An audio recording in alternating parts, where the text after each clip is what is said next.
What's going on, everyone? Welcome to Season Gaming Bitcast, episode 148. And right, the dog wants to do the intro. Whose dog wants to do the intro? I was muted, and then it's unmuted me. We've got episode 148 today, and we've got a hell of a show for you today. So, looking forward to jumping into some of these topics. We're obviously talking about Game Pass. It's a big thing. With MLB The Show, we're going to touch on. We got a lot of Outriders discussion to get to. We've got Alan Wake 2. We got mini fridges. We got $500 headphones. PGA Golf's coming back. There's just a lot to cover. So we're going to get to it. I am Ainsley Bowden, Porsche Power. You know this. I've got my partner in crime, the old digital hoarder. Should I see you rocking it, Mr. Lime Skittles? Right. Look at this. I'm throwing it back a little bit today. Yeah, this and Lime Skittles. I'm just on the stick. Oh, man. I miss Lime Skittles. I honestly think it's a conspiracy theory, but I honestly believe it was Jim Ryan who gave us green apple Skittles. That could be. That could be. All I know is that Xbox has got so much money. If you want to spend $7.5 billion on buying Bethesda, throw a little bit over to the Mars company and get some damn Lime Skittles. All right? Throw your damn Xbox logo on it. It's a match made in heaven. I tried to share that idea yesterday. Why can't people get behind this? I don't know. It's a perfect thing. Everybody wins, except for my heart. While we're on the Skittles, I didn't know they changed the green apple, and I hate green apple flavored stuff. Disgusting. So I had a bag of Skittles, and I'm not one who picks all the colors. I just put a bunch in my mouth, and I was like, "What in the hell has happened here?" Mm-hmm. It was horrendous. This is what we get, and now we'll never see them again. But at least we'll have fridges to keep my non-Skittles in. This is true. This is true. Who puts Skittles in their fridge? I mean, people like cold. My wife does. Yeah, so does mine. Cold, like cold candy, cold shot. Everything's cold. Everything is cold. Yeah. Like Reese's cups, everything has to be in the fridge. I understand chocolate because that stuff will melt, but Skittles, all right. Listen, like it would kill your teeth. More power to you. Yeah, they become very hard. But anyway, I've got to get over to the Fallout Boy himself, returning guest, Mr. Luke Lohr, the Insipid Ghost, host of the Xbox Expansion Pass, coming to you live every week from the Vault. What is happening, my friend? Hey. Whatever. When did Funko come out with a Luke? Lohr? Yeah, I know. Yeah, I mean, I've never seen that your before. Luke Lohr official Funko Pop. Yeah, I mean, it's perfect. It's perfect. Yeah. I didn't know your eyes were hard one to find. Other than that, it's solid. It's hard to find. Especially wear your Vault suit today. Yeah, you guys would rate this podcast 1 star. It's the worst. It's the worst ever. Down votes. It's all right. We don't see him anymore. It's good to see you guys. It's good to see you, Dan. Great to see you. Hope you're doing well. Ains, honestly, you're entering bad bit territory. Whoa, that's terrible. I can't be that bad. Come on. Good to see you guys. Thank you for having me. There's plenty to talk about in the Xbox realm, I suppose. But I don't know who this Fallout Boy is. His name Pip or Pip Boy or something like that. I never played a Fallout game. They all look terrible. So I just know it was a terrible band. I mean, I'm just gonna put that out there. Oh man, is what it is. Yeah. Hey, hi everyone. And joining us on the Bitcast is our SG senior contributor and our best writer, probably far and away best writer at Season Gaming, is Mr. Patrick Shields, Elu Spook himself. What's happening, brother? What does that mean? It means you're terrible, Dan. Everybody else is terrible. Remember, I'm the winner. The best thing ever happened to SG. Thank you. Writer at SG. I'm sitting right here. Like I'm sitting here too. Yeah, but oh my god, you can say that because he's written 5 novels. I think I'm on a pretty strong branch to say he's our best writer. I've never written a novel. All right, you are really good. You should. Dan, you should have a long rant. That should be your title, The Long Rant by Dan. And just have this. It'll be like 800 pages of awesome. Yeah, and no punctuation. When Elu's novel comes out later this year, fully published, I will compare it against your fully published novel, Dan, and we'll see who's the better writer. Do that. Listen, all I know is that the guy gave Monster Hunter an amazing score, and I'm proud of him for it. It's true. And Dan, I love you for that too. You understand the greatness that is Monster Hunter. I do. And you guys can't start. You can't start this early. It's already happened. Monster Hunter has already started. That has already been here. All we're doing is maneuvering it where it needs to be. Yeah, we'll get to it. We'll get to it. There's like 42 Mm-hmm. seconds I've saved at the end of the show for Monster Hunter review. Ooh. It's a 6. Anyway, so before we get to all the main topics today, what's going on, chat? Good to see everyone.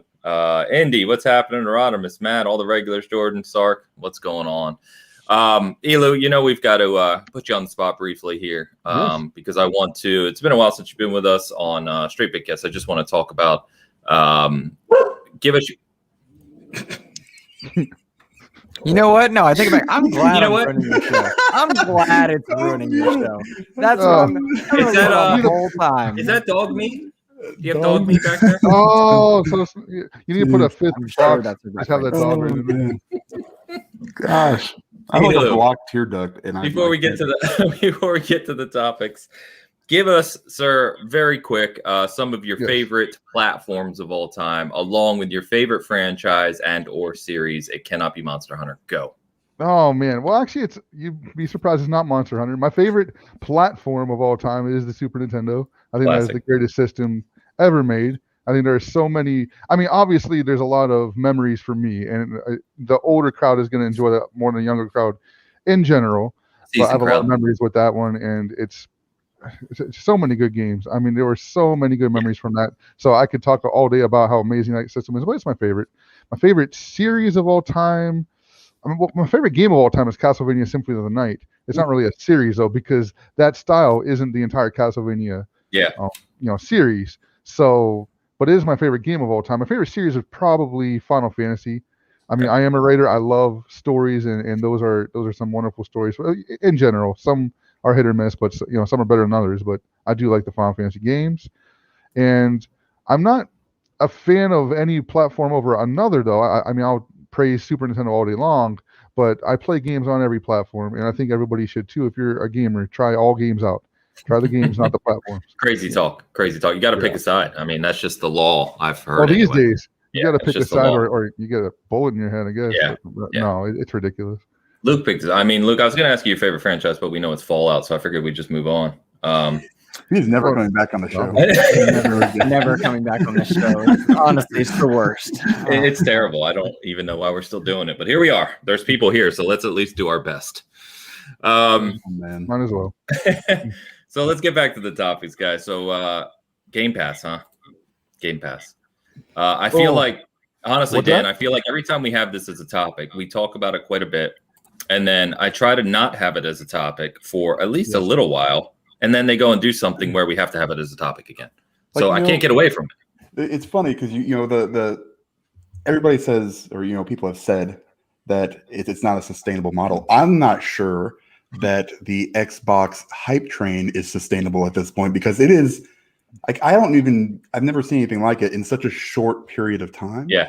Like it saves me so much money, like in a week. I don't have to pay for Outriders and or MLB. Now, but to be fair, this is something new for me because, up until this point, it's been like, it's Sea of Thieves and some other stuff. Cool. But now I'm starting to see it. And I want it to keep going. I'm going to be disappointed if it stops next month. I don't think it does. And that's kind of what I wanted. That's kind of what I wanted the topic to talk about is, we're at a place now. Outriders was a big surprise. Everyone actually didn't really believe it. Remember when it was teased and we were like, it sounds like Outriders, but that would be hard to believe. And not, what are we, less than 2 weeks later? Here we are getting MLB The Show 21 announced yesterday formally, which is, again, even crazier when you think about it, because this is a long-running series, AAA franchise. And, of course, I don't have to tell everyone listening to this show, it's developed by PlayStation Studios. So you literally have a game, as I said in my tweet yesterday, that is launching day and date on Game Pass, including the next-gen version, which Sony is charging $10 extra even on Xbox for. So it's $70 on Xbox if you buy it. Oh, really? Yeah, it's $60 for Xbox One. Say it again? I thought it was $120. They saved me $130. Yeah. Plus tax, of course. $140, whatever. But yeah, so $70, right? You can play a PlayStation developed game on Xbox at launch via Game Pass, or you can go pay $70 on your PS5 for it, which is just crazy to me. And I think the conversation I want to have with you guys and kind of the chat too is, to your point, Dan, I don't think this slows down. I think this is the future now. I think that there's going to be major third party deals continuing to be spread out in the time to come. And as we've talked about for a long time now, Dan, once their first party studios start hitting that stride, it'll be supplemented first party, third party, first party, third party, and it's just going to be a constant stream of new content. And I think what I'm most surprised about is it's come so soon, because it feels like we were having this conversation of when it's going to come just months ago, and yet it feels like we're starting to hit it now. So, Luke, I'll shoot over to you because I know you've got a lot of thoughts on this. We've talked on it. You've mentioned on your show quite a bit. Where are you in thinking, is this is Game Pass now? Yeah, this is brilliant. This is absolutely brilliant. And it's brilliant on several levels. First of all, for the cost of... By the way, he's here. How is he supposed to be in another podcast? We literally stopped playing Outriders so he could go do his show. And I could clean up for this one. God, he's the worst. He thought he was playing Fallout. He came over here. Oh, my God. You know what, Elu? Look, we were like this, and now... It's brilliant on a few levels, because for the cost of Game Pass, you can get the two biggest exclusives of April, or the two biggest releases of April. Pardon me. See, you got me all flustered. Outriders launching day and date right into Game Pass is great for Outriders. Clearly, the game is trending above expectations. I was big in on it, and we'll talk about that later on. But there was a question mark around just how successful that game might be out of the gate. An understandable question mark, I might add. And then for Microsoft to land an exclusive, a previous exclusive, like MLB The Show, day and date into Game Pass, while the developers of the game are charging their audience $70, which is the upticked price, is a narrative that will not be escaped for some time to come. Microsoft clearly utilized the MLB agreement and talked to Major League Baseball and said, Game Pass day one, how much? How do we do this? Here's the metrics that show this is an effective strategy. And in doing so, every good review will talk about Game Pass. Every bad review will talk about Game Pass. Every bit of coverage will have the caveat, you can also play this in Game Pass. They've opened themselves up to a huge audience. And now what they've truly done is bring forth the idea and the question for every Sony developed game going forward for this year, every exclusive or game coming to PC. They've brought forth the question, will this end up on Game Pass? Whether it's likely or not, if Horizon's coming to PC, the question will be asked by journalists, by contributors, by enthusiasts. Is this going to be on Game Pass for PC? Is this going to make it to Game Pass at some point? And in doing that, they have occupied the mind share of people reading those particular articles, which is a brilliant strategy and brilliant move.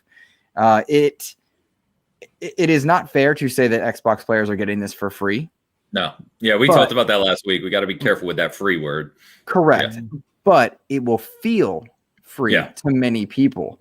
And man, oh man, big win for Xbox in terms of mindshare and attitude. Big kick in the groin for Sony. Big win for gamers overall, though. And I cannot express just how stunned I was and how much sense it made at the same time to do something like this. Yeah. When I woke up yesterday, I was actually off of work yesterday, so I woke up a little later than normal, and I saw it like right when I got up and kind of checked notifications. And I did one of those double takes where, okay, let me make sure I'm reading this right. You know what I mean? And is it April 1st news? No, they clearly waited. Yes, exactly right. And I think to your point about mindshare and just the discussion, I mean, right now, literally like 2 hours ago, Greg Miller was tweeting about it with a thumbnail showing it's a Xbox hitting a home run to talk about on their Xbox podcast. He is literally, in terms of influencers, he's probably the top one for PlayStation in the world. And he's talking about Xbox and the win that this is for them.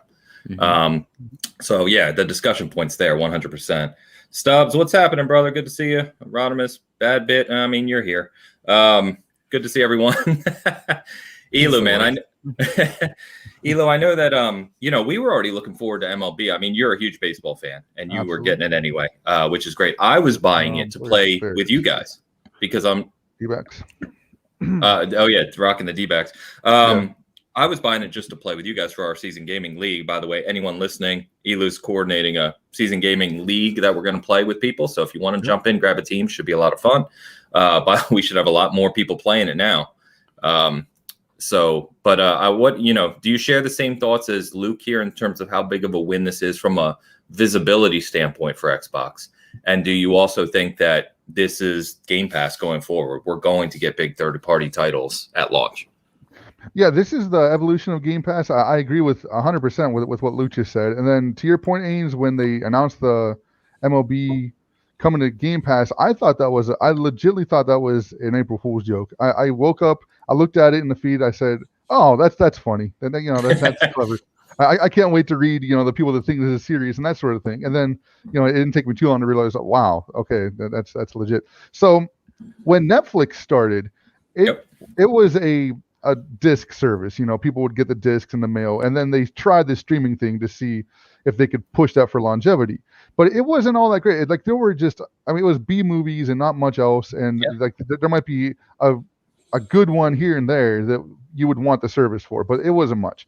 So people would subscribe to it. Some would, some wouldn't. It wasn't really a big thing. But then as they started bringing in a lot of the bigger titles, and then they started making their own quality shows, people realized what a big deal this is.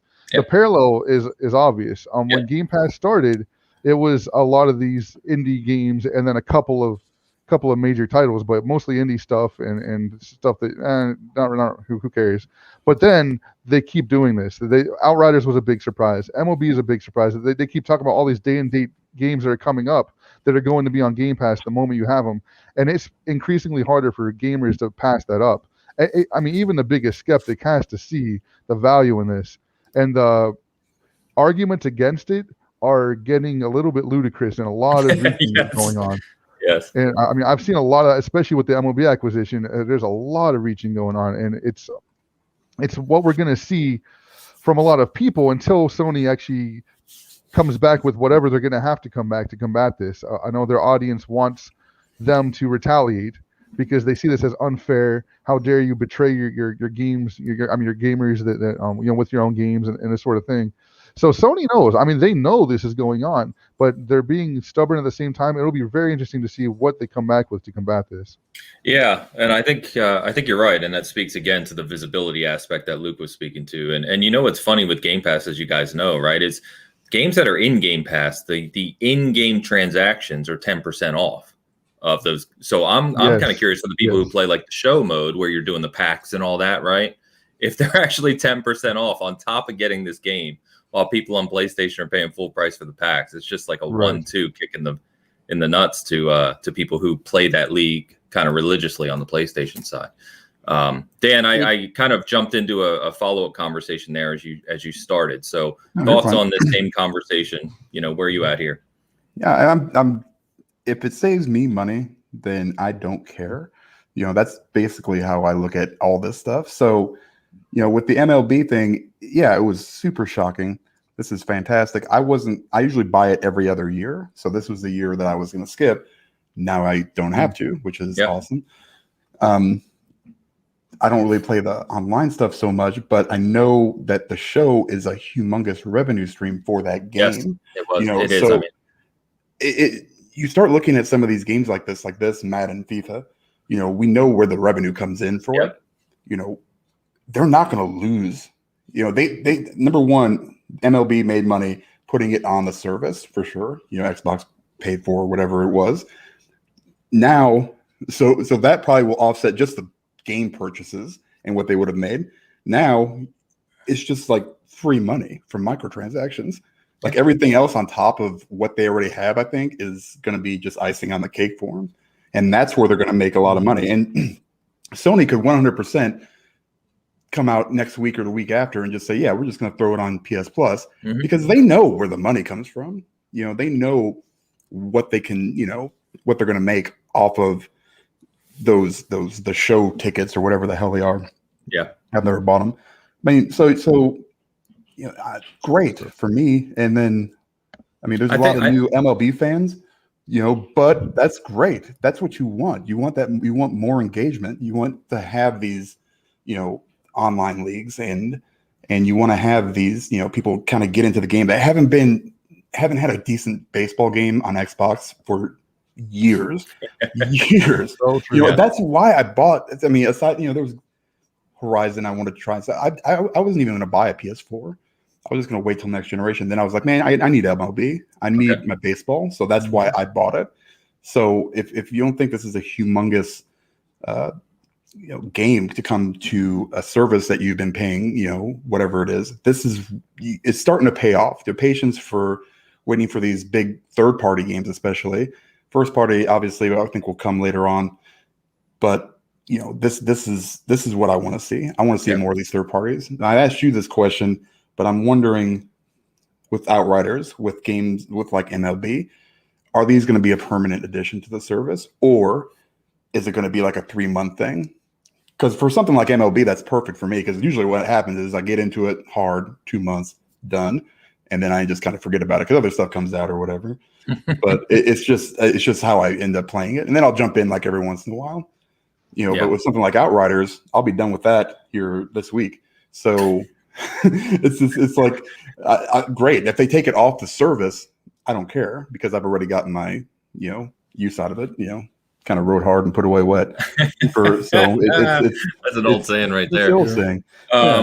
So do you guys think that? And then year on year with MLB, will this be 2022? Will next April we'll be talking about the new version coming to Game Pass, or do you think that's going to be kind of a one and done deal? Yeah. So I'll jump in on that. Can I jump in on that real quick? Yeah, let me get these chat comments real quick. How dare you? I made a mistake on the 10%. As Rodimus corrected me, it's actually 20% off. So if you are one of those people that plays the EA modes and you have EA Play with Game Pass, right, and you're playing through that, or potentially in the show, like we're going to find out real soon, it saves you a lot of money if you're one of those people. Sark only misstep Game Pass to make it this point would be to offer it to Last of Us 2. Oh man, love you, Sark. Terrible. And there was one other. Sorry, let me get to it real quick. Mo's in the house with super chat. Appreciate it, brother. $4.99 super chat. Mo, what's up, boys? Love that sexy panel. I'd love to see Dan score for his current Outriders experience so far. You don't want to ask him that. I want to get all the way through so the story can blow me away at the end and go, oh, that was worth it. Don't think it's going to happen, but we'll see. Appreciate that. Good to see everyone. Saw Bizzle's in the house as well. Welcome. One other thing I just want to mention real quick, guys, for anyone listening right now, if you missed it, Dan has been generous enough. Sorry, drank a lot last night. Generous enough to put up a $20 gift card to your service of choice: Xbox, PlayStation, Steam, Nintendo, for anyone tuning in today. So make sure if you are watching and you want to get in on that, just throw up a chat comment. Doesn't even have to be anything crazy. Just say you want to get in on it, and we'll make sure we get you included when we roll that later in the episode. Just type MLB right now into the chat, and we'll just eventually I'll pick one somewhere down the line. There you go. MLB, everybody. MLB. Throw it up if you want in on that $20 getaway. You don't get that's MIB. It looks like no, it's a lowercase L. It's a lowercase L, guys. It's a lowercase L. That's a terrible, terrible way to put it. I mean, that looks like something. I don't know. Remember, he's been in a vault for a long time. He's still learning how to type properly. Luke, you'll be a 3-minute show in about 5 minutes. Luke, you wanted to jump in on Dan's comment about whatever he was talking about. Don't remember what he was talking about. So what I will say is about the games coming every year. I was joking. Right. I was joking. Here we go. So Xbox has introduced they're introduced to an entirely new audience with Xbox, but Xbox has introduced an entirely new audience to this franchise by way of Game Pass. I have very little interest in Major League Baseball or sports games in general, but there's no reason not to try one of the highest rated sports games of all time on any platform right now, given that it is Game Pass. Whether or not we see it next year depends largely on whether or not the Xbox audience chooses to embrace this new game and likes it. I would venture to guess that many people are going to be trying this game for the first time. And in all likelihood, it's going to make quite a bit of money for MLB just by way of people experimenting with the different modes involved, far more than they would have tried it otherwise. Yep. So whether or not the experiment is successful determines whether or not we see it next year. And that is not the same thing as saying, hey, buy this game so they make that game. That old Capcom argument, I think it was. Yeah. I have no interest in that element. But the Game Pass aspect of this gives a huge window for new customers to look into and then venture into, if they're interested, to spend more money. Again, every single article that is written is going to have the words Game Pass in it. When they talk about profitability, when Benji Sales throws up his numbers, those little asterisks levels will add to the mind share and thus kind of have the Streisand effect for Sony, and that more people are going to be interested and aware that it's on Game Pass. This is the potential for financial gain for the show and for MLB is going to really cause an uptick in interest for Microsoft and in the game overall. And so I'm very curious to see the reaction, whether or not this changes Sony's marketing aspects for the game, whether or not it changes the services that they're interested in providing, because thus far it has not looked like they've been interested in a Game Pass equivalent. So there's a lot of really cool things there. Yeah, you nailed it. And I know you kind of complimented what Dan was saying too, is it's all about engagement, right? And with these sports titles, that's why they get cheap quickly, is to Dan's point, the money's not made on these sales. The money's made on the people who play and the percentage that get into this microtransaction. I mean, we know that EA is making billions every year. I think it was 1.4 billion last year just from Ultimate Teams in their sports games. Nothing else. None of their other categories. So, I mean, to your point, MLB, when they got rid of the exclusive deal with Sony and said you can keep making the game, but it has to be on other platforms, when that was announced last year, the whole point was MLB wants more people playing this game. And these statistics, what's going to happen, right? When this game launches, you're going to see, again, 1 million people on PlayStation playing. You're going to see 5 million people on Xbox playing it. And MLB is going to be like, well, shit, this is exactly what we wanted. This is the avenue. So it's hard to think that when those executives start to see those numbers coming in, that it's not going to be a pretty easy decision of saying, hey, this is far more profitable for us than it ever was just having 1 million sales on a PlayStation only platform. Yeah, and I want to jump in just real quick and mention what a win-win this is for sports gamers out there. If this continues, a sports game is the perfect thing to come out on Game Pass. And if you're going to have your slate, I guess, of sports games coming out on Game Pass, it's going to bring everybody in there without needing anything more than a subscription cost. And they get all the sports they want. And it's going to give, as you just said, Ains, all those modes are going to be insanely profitable because people are going to want to try. They're going, well, I didn't pay anything for this. I mean, they did pay the subscription cost, but they're not going to necessarily see it that way. I might as well buy a couple of packs or stubs or whatever the game is they're playing, and it's going to be a win-win for everybody involved with sports games. And on your point though, can you imagine now that they've entered this thing with EA Play that Madden or FIFA comes day one Game Pass? This will be a good barometer, I think, for EA to look at and say, hey, look at this shit. This is insane. You know, we've got 1 million or 2 million more people playing our games, and that just means more money for us. Yeah. So I mean, it potentially could be, industry destroying / changing. Just ripping it down, whole another thing. And I think it's headed that way. Yeah, and the disruption. Yeah, the data shows that people who play games in Game Pass that they were going to buy instead are more willing and more apt to spend money within that game. Mm-hmm. So I guarantee between the exposure and the millions of people that are now going to play a game they wouldn't have otherwise, combined with the fact that they, have that, not guilt, but, that kind of onus to support the developers extra on top of their Game Pass subscription and try those modes, you absolutely are going to have hundreds and hundreds of thousands more, if not millions more, playing these microtransaction modes. So, yeah. Absolutely. Yep. It's crazy, man. It's crazy. I don't think people when the announcement was made yesterday, and we just covered kind of all the points there, but I don't think people were really thinking of the downstream impacts of what this means. They were thinking of the game coming and how it looks to PlayStation, but they weren't thinking about all these things we discussed. There's a lot going on here that people aren't really considering.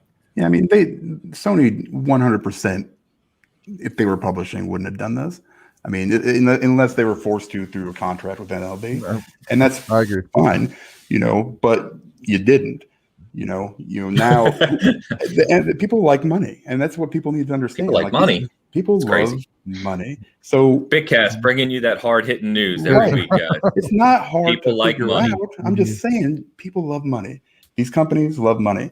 So the MLB being exclusive to PlayStation, for however many years, MLB said, you know what? There's more out there. Let's give it a shot. They're publishing it on Xbox. They're going to make so much more money. Yep. And it's they're not even worried about it. Yeah. As Rodimus said, it's the freemium model, right? You get people into the game at least in their mindset in Game Pass, like we talked about, it's free. Right. And then they're willing to spend more money on it. It's just the nature of it. Yeah, agree. Darren, good to see you, brother. Cool Kill, what's up, man? All right, guys. So the last point on this topic then I did want to touch on, right, is and you kind of already started to go there, Dan, is does PlayStation respond? I mean, we've talked before about PlayStation's direction, and to your point, Elo, you kind of said Jim Ryan's made clear they're not interested in a Game Pass model. Mm-hmm. I mean, he said that outright. And that we've seen their evolution of PS Plus and the quality of the games coming to it. Hell, this in 3 days we get Oddworld Soulstorm launching into PS Plus. Yeah, which I know me and you were pumped for. I mean, again, it's not a gigantic. Really? Luke, I'm muting him. Hold on, guys. Check your DMs, Ains. I forgot you were making fun of Oddworld. I wasn't prepared. Anyway, for people who like good games, Oddworld's coming out in a couple days. There you go. Yeah, I got him. I got it. Don't worry about it. God damn it, you keep distracting me. Point being, it looks like they were evolving PS Plus, and upping the quality of those titles, launching games into PS Plus as kind of a competitor here. But is that enough? Do you see PlayStation being in a place now after Outriders, after the show, after we start to get more of these games, especially to Dan's point, if you start to talk about FIFA being day and date on Game Pass, you know how much of an impact that game is. The second to third best selling game in the world every year. I thought it was the first. Is it not the first? It might be the first. Yeah, it might be the first. I know Call of Duty's up there, FIFA's up there. GTA 5. Yeah, GTA keeps selling somehow. GTA 5 is that's another level. But FIFA's up there in profit. Maybe not selling but Ultimate Team. I think it's both. I think it's both. Okay. Yeah. But anyway, the point remains, right? Publishers, developers, everyone is seeing this unfold. And it just comes to a point where you got Jim Ryan out there, we're not interested in Game Pass. It's starting to sound like a dumb comment, and I don't say that lightly. Mm-hmm. But do you guys feel PlayStation has to evolve beyond PS Plus just giving away one title in a month or something like that? Do you think they have to do something to directly counter what Xbox is doing here? Luke, I'll start with you. I'll go ahead, Luke. Oh, sorry, Elo. I don't care. Why don't you go? Go, Elo. Go ahead. I have a thought too, but you go right ahead.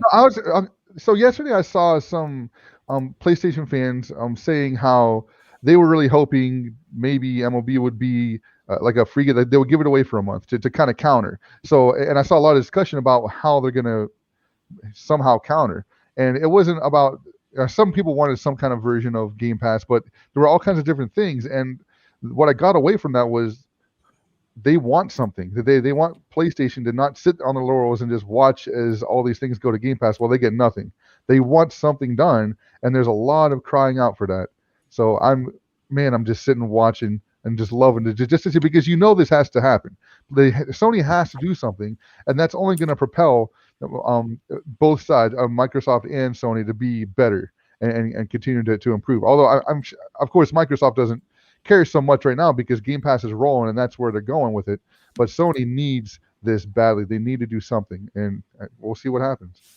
Yeah, I agree with you. And the reason I wasn't laughing at what you were saying, Luke has thrown me off again, and I feel this is a shot too far. I feel you've crossed the line here. Nope. But this is what Luke just sent me in my DMs. Okay, this will not stand. This will not stand. Oh. Okay. Blow film. Oh my gosh.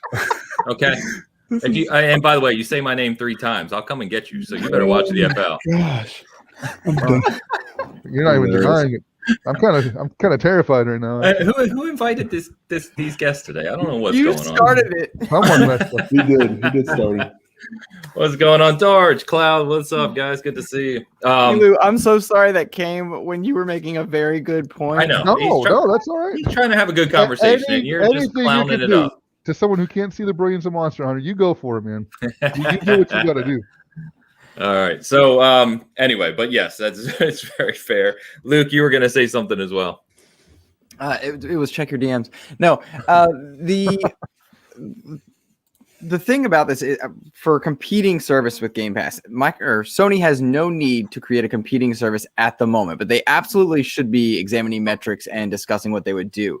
Sony did a fantastic job in creating the Instant Game Collection for PlayStation 5. Yeah. That is a brilliant thing, and it's a huge credit to PlayStation users.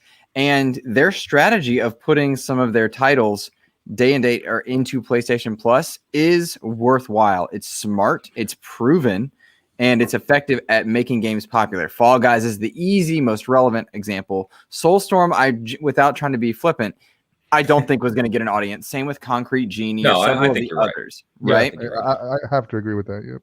Sadly, you're right. Sadly, and there are Destruction All Stars was a $70 game. Come on. My gosh! Foolishly, Destruction is correct. Foolishly, right? But nobody was going to pay $70, so putting it into PlayStation Plus was wise. They have a worthwhile service, and they have the exclusives to excuse a lackluster comparative service to Game Pass, the same way that Nintendo does, right? The better your exclusive titles, the more you're allowed to get away with. And I think we'd be foolish not to acknowledge that. Yeah. I do strongly think, and I made this point on Twitter, that Games with Gold needs to be repurposed from what it is, because they are getting trounced every month in terms of articles written, right? Less important right now than MLB The Show going to Game Pass in terms of mind share, but they're getting trounced. So repurposing Games with Gold is actually what would need to happen as far as a PS Plus comparison article or thought process. But I am thrilled that PlayStation gamers, myself included, can have an instant game collection available to us via PlayStation Plus, and that is a winning route, just like Game Pass is, but for very different reasons. And Sony has not been shy about making third-party deals, whether that's better XP if you're in Call of Duty, whether that's exclusive content in Destiny, or any other number of examples. So I don't think that a Sony gamer right now should feel slighted that their company's not doing something for them right now, because they are, and they have been regularly for since 2013, I would feel. But certainly an eyebrow-raising discussion to be had. Is Sony willing to adapt with the times to create a competitor service? Do they need one? And Jim Ryan is not inspiring confidence to consumers or investors.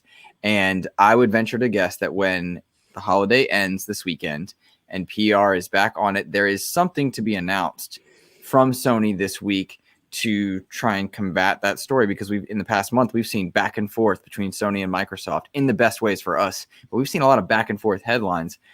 Sony does need a response of some kind. It doesn't need to be a one-to-one though. Yeah. Right. Agree. Yeah, for sure. Agree. There's a lot to unpack there. And I think, I talk a lot, especially in our private chat groups and with a lot of people around what PlayStation is going to do in the future. And let's not forget, there's a ton of talk about Game Pass and Xbox. And to Dan's point, Xbox is like a runaway train right now. I mean, they are just crushing it on all fronts. We'll put the idea at Xbox show aside, but otherwise they've been crushing it on all fronts. And I mean, we've even got more to talk about yet with them. And PlayStation seems almost complacent at times, like they're resting on their laurels. And we've seen that before. I know, Dan, you and I have talked about that a lot. It's like when these companies get ahead and start to rest on their laurels, that's a dangerous place to be. And as strong as PlayStation's brand is, and I'm not underselling it, they had the most profitable year ever last year. PlayStation's an incredibly strong global brand. They're not going anywhere. But I don't know if they can get away with things to the level that Nintendo can. Either. I think there's kind of a middle ground there between Xbox and Nintendo where PlayStation sits. Right. So I don't know. I think they have to respond some way. I don't think the current string of PS Plus, as much as I love the titles and I'm loving what they're doing, I don't think that same strategy carries them forward over the next couple of years. I just don't. They're going to have to do something different. I don't know, man. I mean, I think, like I said, I think they're trying to be Nintendo. They're not, and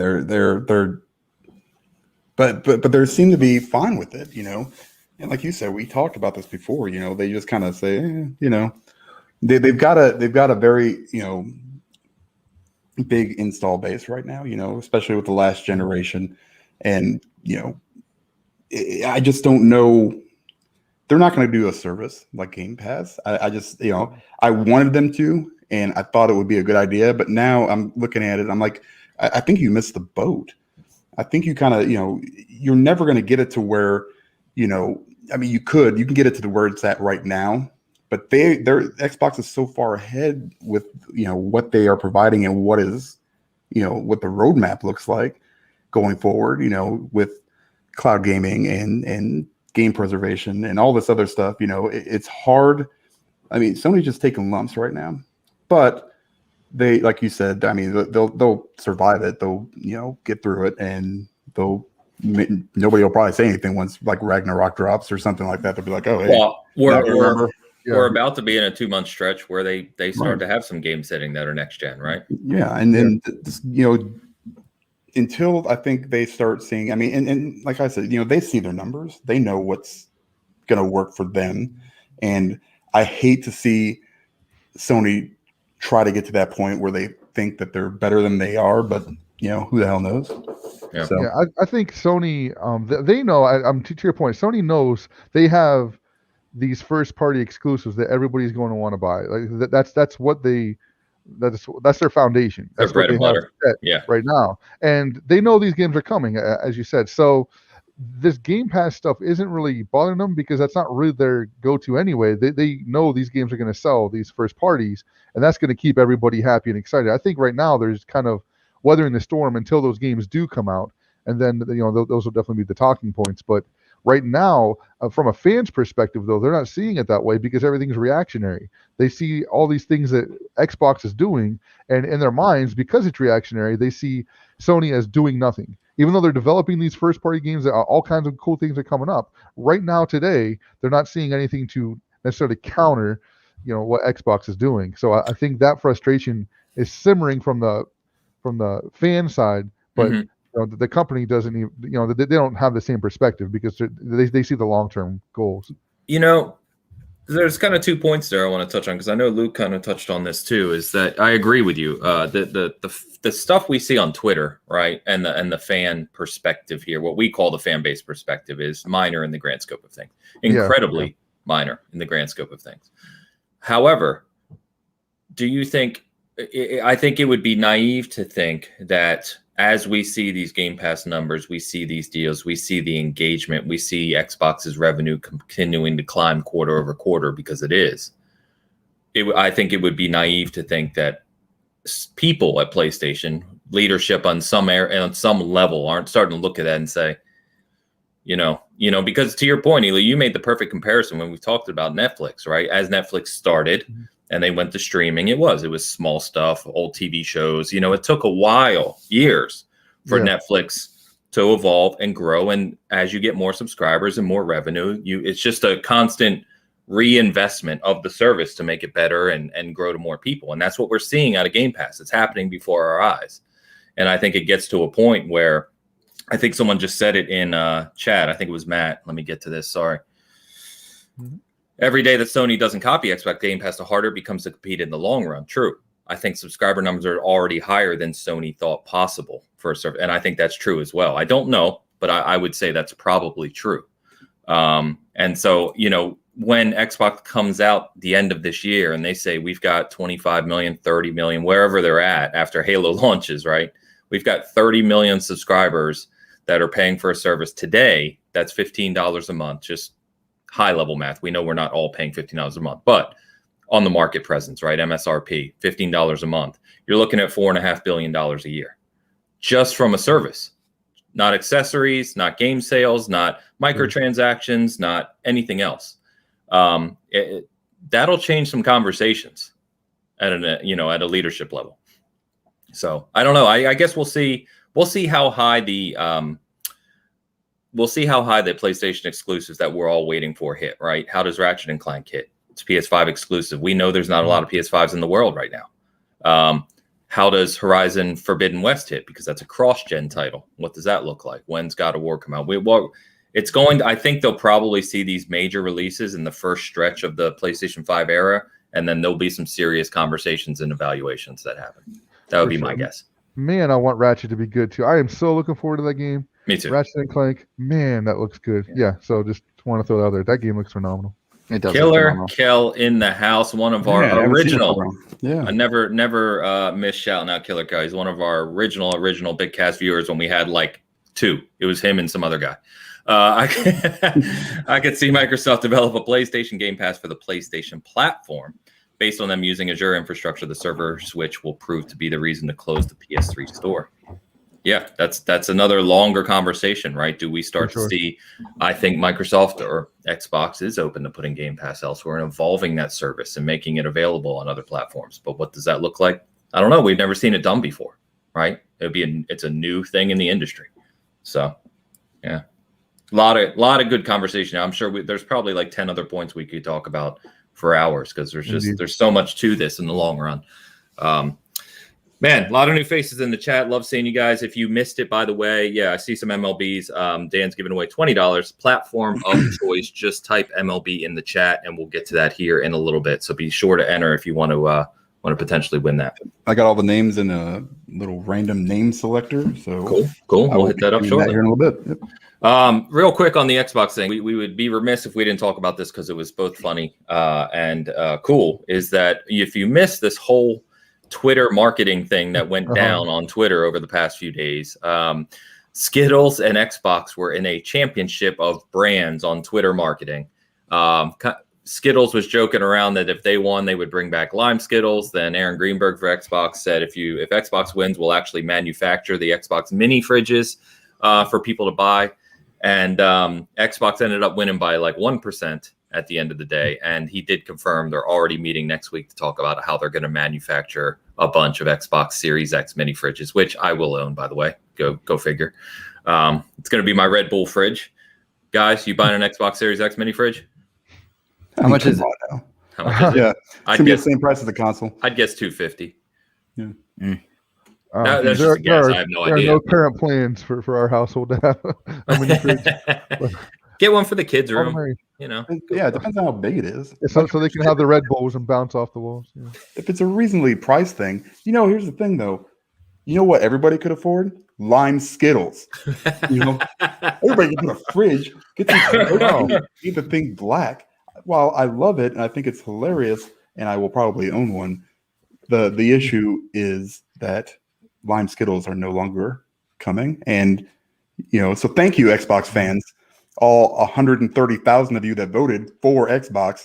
We talked about the size of the Twitter thing. That's 0.34%, assuming that there's 50 million consoles out there, right? We are I texted saying we are such a small, tiny minority of people in the gaming space. Like, it's so small. Yeah. So it's like less than 1%. Yeah, it's insignificant in the grand scheme of things. Yeah, man, I think you're going to get your Lime Skittles anyway. The way that I think they realize they done messed up. They're firing Jim Ryan. They're bringing Lime back. Yeah, let's just give me, like, this thing better sell out, because if it doesn't, I'm going to be coming back and finding you guys and be like, listen, look at what you did. I could have had a box of Lime Skittles. Look, I only buy Skittles like once a year. Bucket. So, well, that's I was going to ask, how often do you? Okay, all right. Question answered. Like my consoles literally sit on a chest that I can open up. There are cookies. Skittles. I told someone about this the other day. By the way, there are. I mean, it's like, that's what you do. There's like a 200 dum sucker bag, like the suckers, little dum-dums. Giant bag of them. I mean, yeah. To be clear, Dan doesn't have little children in the house. No, Nutty Bars, Zebra Cakes, whatever it is that under there. I wanted Lime Skittles to be under there too. So Leo just asked. See, some people don't even know what we're talking about. Leo, no, green Skittles. Like last year, sometime, something horrific happened at their factory, and they switched the green Skittles in the normal Skittles bag to green apple instead of lime. and thereby destroyed any chance of me ever buying Skittles again. It's terrible. I don't even want to talk about it. It's terrible. Yep, it's terrible. But congratulations. It's nice to see, Xbox's social media genuinely getting more praise. Like, joking aside, they are so deserving of. They're crushing it. Everywhere you turn, and they handle bad news rather well. Yes, they do. Rather well. And man, oh man, I think I talked about this on Cast Co-op the other week, Ains, but they handle bad news. Oh, it's right. Yeah, Cast Co-op. That's where I have to be with two jokesters. I do all the work of that show, by the way. Oh, okay. Please carry on talking. That's disrespectful. That's just disrespectful. I'm not here. I'm trying to contribute to the Bitcast. It's ridiculous. I put the screenshot of my message to you on Twitter just now, by the way. Like, this is what I'm doing while paying attention. Oh, man. Nonetheless, really and truly, that social media team is just incredible. And when you can crush it and give bad news and handle bad news and handle leaks and rock your good news and communicate with fans, there's a lot to be praised about, because it is a minefield in the digital sphere of things that you can step on and make faux pas with or be misunderstood. They are genuinely doing quite Kotaku. Oh my goodness, Kotaku. Oof. That was the funniest thing of the week. Kotaku falling for the fake Halo account on delay. Like blatantly fake too. Yeah, blatantly fake. Yeah. We got a super sticker, Stubbs, 99 pence, and that's pence. 99 pence. People are like, wait, what are pence? It's 99 pence. Appreciate it, Stubbs. Thank you, brother. All right, where was I? $500 headphones. Thoughts? I'm not even gonna buy them.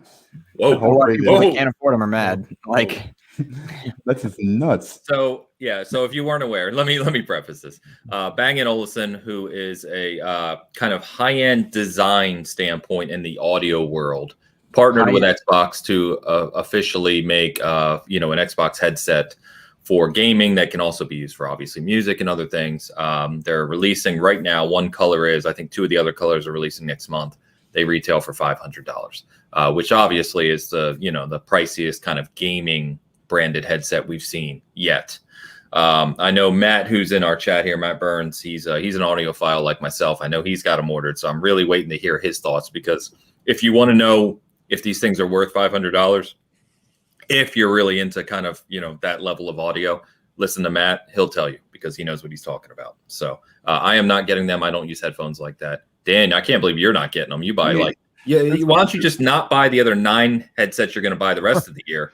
Because I guarantee you that the sound quality won't be that big of a difference between even a $300 like Audis headset or something to the $500.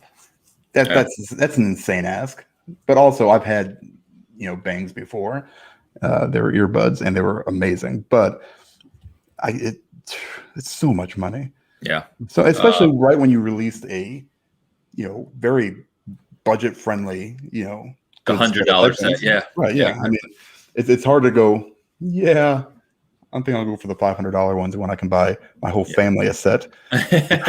So this is what I was telling people, and here's Matt. I'm not expecting B&O to sound as good as many would think. Material quality and electronics are top notch. And I was making this point, Matt, to Mo, I think it was, we were talking, and I said, Bang & Olufsen, they're more known for their designs, the quality of the kind of manufacturing, what they look like, very unique kind of Northern European designs. But as far as kind of the high-end audio space, Bang & Olufsen is not usually in the conversation. So I'd be surprised if people feel the sound quality, to Dan's point, is worth $500 on these. But I'm really looking forward to hearing from people what they think of them. So it seems like the people that were upset missed the point that it wasn't marketed to the general public. Like, no, this people aren't spending $500 on a headset. It just seemed like that got lost in the mix, and it kind of point proven shows that when you throw things out to the masses that are uninformed on something, and I would include myself in plenty of situations on this. Me too. Their takes will be very different, right? And then who it's for, and perhaps that clarity should have been offered there, especially to Dan's point. And they just released a fantastic headset for $100 for what you're getting by comparison. That was for the masses. Yes, that's for the masses. Yeah. Yep. Very interesting. So we'll see. I just thought I'd mention it because, hey, we haven't seen something like that before. I do applaud, and I said this to, I forget his name now, but the guy who is part of the team who helped design these and get them out for Xbox. And I said, I love seeing Xbox partner with some higher end stuff to just, it's not going to be that thing that's selling off the rack at Best Buy every day, right? But it's an option for those people who want a higher quality, higher end experience. I think that's great. I mean, so think of it this way, guys. I can buy 2 terabytes of SSD storage for my Xbox and an Xbox headset, the new one, for the price of these. Yep. So I mean, you go right ahead, do your thing, but man, that's a lot of money, man. Yeah, it definitely is. Mm-hmm. Definitely is. All right, guys. Anyone, please leave some comments if you want to if you're watching this later, leave some comments on the Game Pass conversation. I know we covered a lot of topics there within that. We are now going to jump over to one of my favorite things I heard all week, Alan Wake 2, guys. Ooh. Alan Wake 2, the game that many of us have been wanting for like a decade. One of my favorites. I mean, the 360 game library is ridiculous, but still, Alan Wake is one of those games. I still think it's Remedy's best game. I would rather play Alan Wake again than play More Control, in my opinion, or Quantum Break for that matter. I just love Alan Wake. It kind of walked that perfect line of mystery and horror, and just being intriguing and everything else. And I know that I'm not alone. Lots of people have been calling for this for a long time. So great to hear. If you happen to miss this, essentially, Remedy signed a deal with Epic Games to help fund some development and publishing of 2 new games from Remedy over the next couple of years for next-gen consoles and PC. And it was Jeff Grubb on his show a couple days ago who said he's heard definitively that Alan Wake 2 is one of the 2 games that's being developed. So, awesome. Thoughts on this, guys? Any other Alan Wake fans on this panel? Yes, I am very excited for this game for a lot of reasons. I thought it was one of the best games on Xbox 360 to not fall into the shooter category, despite having shooter elements. It really was one of the premier titles there that wasn't just a run and gun Halo, Call of Duty type game. It is really nice to see also that Remedy is recognizing there's a lot of power in that name. It's not just a cult following.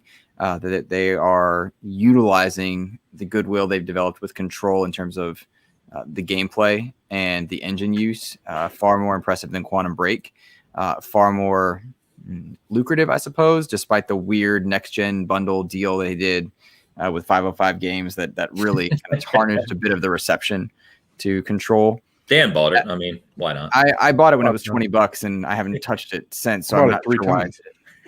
Yeah, I too am confused by my own choices.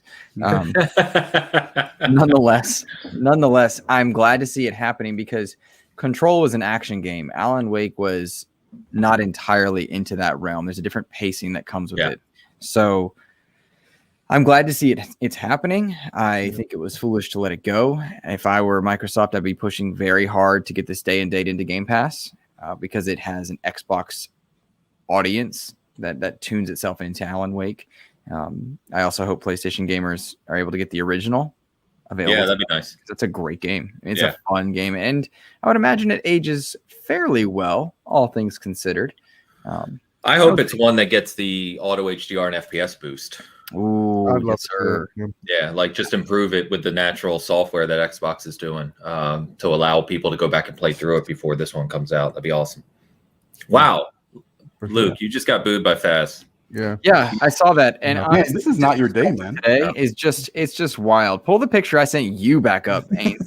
I lost it. I don't know where that went. Is it this one? Wait, now which one is like Carrot Top, man? I mean, I don't know. I can't tell. Huh. Oh, you do have. Is that you have red hair? Or is that like a dark blonde? Hey, Dan. I'm just asking. Are you trying to fight? Question. Is that now you're calling me a ginger? Is that what is this? What is this? I can't tell. My eyes are garbage. Oh my gosh, this is ridiculous. I'm about to make up Dan image now. Give me a second, guys. Carry on whatever topic you. Just use like the big fat dude from like Big Trouble in Little China where he like explodes. That's pretty close. I should pull up the one of your headset where I showed you the thumbnail. Like an old Asian man with a I did. Fu Manchu. Elu, Alan Wake 2, man. Yeah, I'm excited to see more focus being on not just these giant open world, amazingly large games, but on games like Alan Wake as well. It's going to be very surprising if that doesn't come on Game Pass day one. I'd be very surprised. Okay. I think that's going to definitely go on there because, as Luke said, there's an Xbox audience that knows that game, and there's maybe an expectation that would be the case. But I think in any case, it coming out would be great. I hope they can do some sort of, as you said, upscaling, maybe even a remaster of Alan Wake to the original one as well to get people up to speed. I think that would be a smart move for them on this as well. Fair enough. Dan, Yeah. I almost kind of laughed to ask, but did you play Alan Wake? Some of it. So like out of all the Remedy games, at least from there to where we're at now, like that's probably my least favorite one. Mostly because it was scary. I'm not a big horror fan. Yeah. You know, Control is like right at that spot where it needs to be. You know what I mean? Like it's good. I even played. I mean, I know it's a Remedy game, but I played Evil Within 2. And I was doing all right in that one until about halfway through. But Alan Wake is just too dark. It's like everything is dark. So, and you got this flashlight, and I'm just like this. I can't do this. I cannot do this. But from what I played, it was really, really good. So I would like, I hope, you know, for the fans out there that they don't take it and make it into Alan Wake Control. You know, to Luke's point, it's you know, you want to make sure you keep the ambiance because that is a very good part of the game. And when I play it, it's just I'm afraid of that ambiance, so I can't really tell you a whole bunch about it. Like, you know, can we get a Quantum Break sequel? I like Quantum Break. I don't know, but Mr. Babbitt over here is talking bad about Quantum Break, but that game was awesome. That's what I mean. I think it was Control. Amazing. Yeah, I think Control is better, but you can't make a game like that and just leave it where you did. That's craziness. Yeah, your name is tarnished, though. That's the problem. There's not. I don't think there's money to be made with Quantum Break 2 unless there's. I have to agree with that. Yeah, you know. Agreed. It was a cool experiment for what it was. Yeah. Anyway, Fonz, what's up, dude? Good to see you, brother. All right, guys. I want to talk some Outriders, but we've got a couple other things I just want to hit on real fast before we do. And this is going to be a quick one, I promise. All the rants we've already done about this, leave them to the side. But we finally got update 1.2 for Cyberpunk. It has over 500 fixes in it. Because there were over 500 problems. Which means, no, and this is 1.2, right? So I said this to someone the other day. So, you know, I've said before, like I'm in application development, right? And when you release a product, you have this list of open and known issues and the severity of them, right? So what we're saying here, they had 2 quick patches after Cyberpunk released. Then they had 1.1, which fixed hundreds of bugs, right? And then they have 1.2, which has fixed over 500, they confirmed. So what that tells me is that they literally launched a game with a database of issues that was at least 1,000 long, which is crazy to me. It like it makes my heart burn, like thinking about it from an application development standpoint. And I can only imagine, as we know, this was an executive decision to launch the game, right? You know, the devs who are looking at these bugs every day didn't want to launch the game. So it's just, I couldn't imagine being in that role where you're one of those people working on these things and working with the teams to fix all these things and being told, hey, we're releasing to all platforms. Like, I can't imagine what went on there. But anyway, neither here nor there. The question I want to have for you guys is, I've seen a lot of people talk about, and I was talking in the SG group about this, is Cyberpunk over?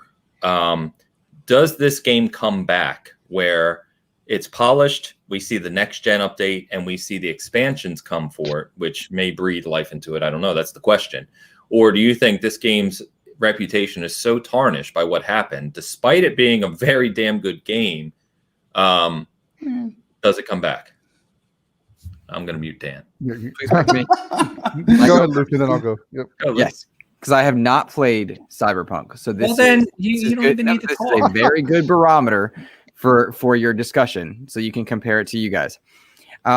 No, it does not come back in the way that we're thinking. There will be improvements. There will be the next gen version. People will praise it. Those that have played it will be interested and try to speak it back into existence. But no, it cannot come back in the way that you are thinking. It is, and I will use, and I'm sorry to do it, the Anthem comparison. People that played Anthem and genuinely got into it found a lot of joy within it. Oh, look at that. Sarko is correct about the first half anyway. It is the new Anthem. And I hate that really and truly, for the developers that poured their lives into it. I hate that for the gamers that really love it. My best friend Kev absolutely swears by this I game. adore the game. Yeah, but you're not his best friend. Hey, Not you don't know today. He's not. Shit. Not after this. Not after this. Oh, no. No, not after this. It's over. It's over. But the ship has sailed on Anthem, or on Cyberpunk, I should say. Oh, snap. A The ship Freudian has- slip of epic proportions. It has sailed for it, and it's a real shame, really and truly, because I know there are a lot of people out there like yourselves that swear by that game, and it's a bummer. I sincerely doubt you get a No Man's Sky situation where it does recover to the lengths that it does. I would bet you $100 right now that the game goes into Game Pass to help recover it. Yep. I just don't think it'll be enough, but I hope that it does, and I will venture in if it does arrive into Game Pass. That I could promise you. But I think it's gone, guys. Sub says it's the new Anthem is far too harsh.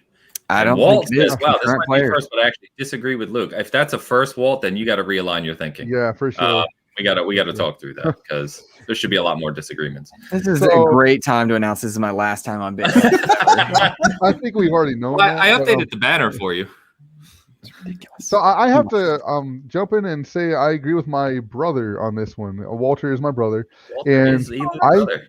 I think that he is right. I think that it's going to come back. I think once the DLC start coming out on top of all the bug fixes, all the different things going on, that's going to present the actual product, I think people are going to say, you know what?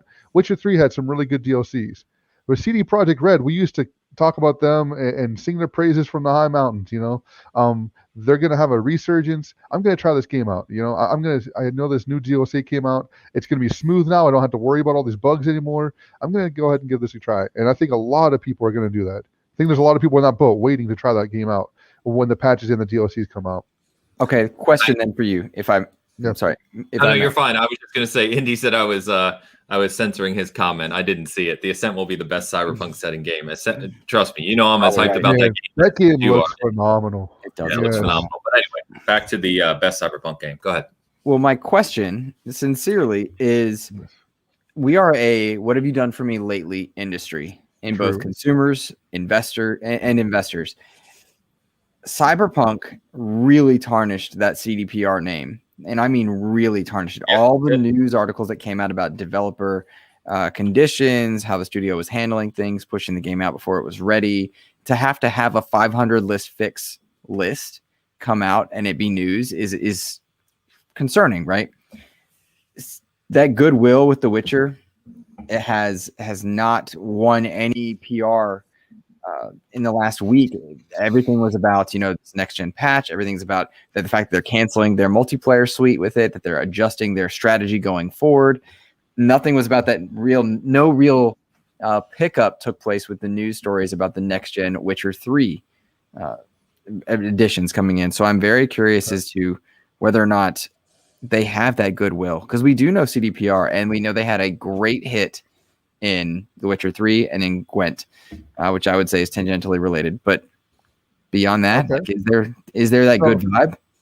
So to answer, I'm sorry. You're fine. Go for it. Go for it. To answer that, I think what you're saying is true to a point. You're right in what you're saying, except gamers want quality. We want good games. At the end of the day, that's what's going to prevail. And we mentioned No Man's Sky just a moment ago. That's exactly what happened there. They were the worst thing that ever happened to gaming when that game launched. And then they went through just the worst trials ever. I mean, that the pressure that was on that game, the amount of disgust that people threw at that developer every day was asinine and ridiculous. But they went through that, and they came out with a game that is fantastic now. And I think with CD Projekt Red already having what they went through before, they already had this great standing with people, and I think that people aren't going to forget that. I think they're going to know that they went through some stuff, but are they going to make it right for me? What have you done for me lately? Well, lately. You trying to rap on us? All right, go for it. Little bit. So here's what they did for you lately. When it happens, they're going to have all these bug fixes. They're going to have the DLCs. They're going to have all this quality. I'm hoping. I don't know. Of course, I don't know for sure. I'm just basing this off of what they've done before. I'm guessing these DLCs are going to be amazingly high quality, and there's going to be a lot that people are going to be excited about in these games. They're going to go on to that and say, you know what? Here's what they did for me lately. This is a quality game, and I'm ready to forgive them. I want to play this game. And I think that's where we're going to see people go. So Shizno, one of our regulars, what's up, brother? He said people have short memories. He's right. Witcher 3 was broken at release. It was. Yes, absolutely. It was not great at release. Yeah, and people forget. And look where Witcher is now. It's considered hands down one of the greatest games of all time. Was it really? What? Was it broke? I played it on PS4 launch. It had a ton of bugs at release. It had a lot of animations missing. It had there was a lot of stuff going on with that game for sure. Yeah. See, that's what again, short memories. You don't remember. I don't remember any of that, which is good. It's the vault. You can't breathe very well down there. It messes with your brain. Elu, you were my one guy on this panel, dude. You were the one guy. If you stay about it, it's gonna happen, man. But again, right? I know there could be bias here. I love the game, obviously. I did the review. I adore it. I got like 150 hours in it, whatever it is. But I do think Elu's right. Say it again. The freaking chair. You're sitting on a cyberpunk chair. You're sitting on a bug-ridden chair. Can I not sit in a gaming chair? Everything in this damn room is gaming something. No, it's my point being, I do think Elu's right. I think, it's a long tail. I'm not saying this gets corrected in a matter of months. But I think as this game improves, we get the next gen release, something like Game Pass hits, we start to see an expansion which adds intriguing content because the characters in the game, the stories in that game are very strong. And then next year, they have the Netflix anime series that's tied into the game that's coming. That visibility starts to creep up. More people have Series X and S's and PlayStation 5s. I don't know, man. I see it. I do see it coming back. I really do. I think we should do like Dan, we should do like a lunch. I see you shaking your head no. So I think we should do like a lunch bet on this when we can ever go have lunch together again. Yeah. I mean, what do you want it to come back as? I mean, you can't really people measure will start it, right? But I do think you'll start to see that creep up. And to Luke's point about just how much damage this did, I forgot to cover this real quick. So if you look at CD Projekt Red's stock, and I'm looking at it right now. When you look at stocks, you look at 52-week highs and lows, right? Over the past year where they've been. Their 52-week high for CD Projekt Red, so this is a year ago today, was $32 a share. Do you know what it is right now? $32. 12. Ooh. 12. Yeah. So literally, in terms of market cap, you've lost 60% of your value. Nice. So, in fact, after this, I think I'm going to go buy some stock in CD Projekt Red because I see them coming back. But where your mouth is, yes. But anyway, Dan, go ahead, man. I do think that we see a resurgence in the sense of Game Pass expansions, next gen patches, anime series. You will at least see people playing it again. I think long term, the review and reputation of that game, it may not be as high as Witcher 3, whatever. But I think it is a lot better than it is now. I think people will look back on that game after it's fixed, after it's optimized, and say, that's a damn good game. I probably agree with you. I don't know when that will be. That's a long tail. Right. And then that's garbage, right? I mean, it's for me, if you're going to release a game that's of the scope that you promoted, that people were just talking about, like, I mean, it was the game of like probably over the last 3 years. It was supposed to be, right? And then you come out with this, it's not a terrible game. It's just very broken. It's not a complete game, I don't think. And I can't see it coming back. Like, not to where it should have been when it released. Like Luke said, we have very, very short memories, but also people want that, what are you doing for me now? What have you done for me lately? Let's do this. I don't have the time for it. Like, if you like The Witcher 3, where it sits now, yeah, it's great. It's gonna get a next gen patch, sometime. They cut the multiplayer out of Cyberpunk, apparently, allegedly. I didn't see anything official on that. I see people keep talking about that. Yeah, well, I mean, they said something about changing the route that they're going, where they're going to be working on two different, like The Witcher and Cyberpunk. They were talking about in the future, yeah. But right. Anyway, whenever that is. All right. You got to strike when the iron's hot. That's what happened to Anthem. They failed out of the gate. That's what happened to Cyberpunk. they fail out of the gate. I think people, when they have games like this and they're so excited for it, like in their head, it will never fail. It can't fail because you have so much invested into it.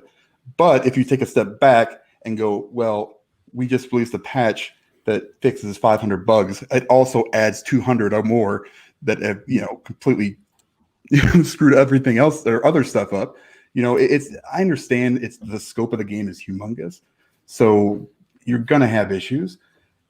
At this point in time, though, why there's so much coming out, there's so much going to be coming out. Halo's going to be, by the time we get all this stuff fixed, people will be playing Halo or the new God of War or a new Horizon or, Fable. I don't know. It might be that far out. Yeah, but what's different between, there's always new stuff coming. What's different between the story we just told of Witcher 3 then? I mean, you're talking about the same exact story. It released in May of 2015, and you had Halo, you had Horizon, you had all these other, you had the same games coming out. Right, and people played those. Of course. Witcher 3 for me was the one where I didn't get into it right off the bat. So I kind of came into it My late. point, Dan, is 2020 was the best year for Witcher 3 since 2015. That's fantastic. And it might be that for, 2 years from now.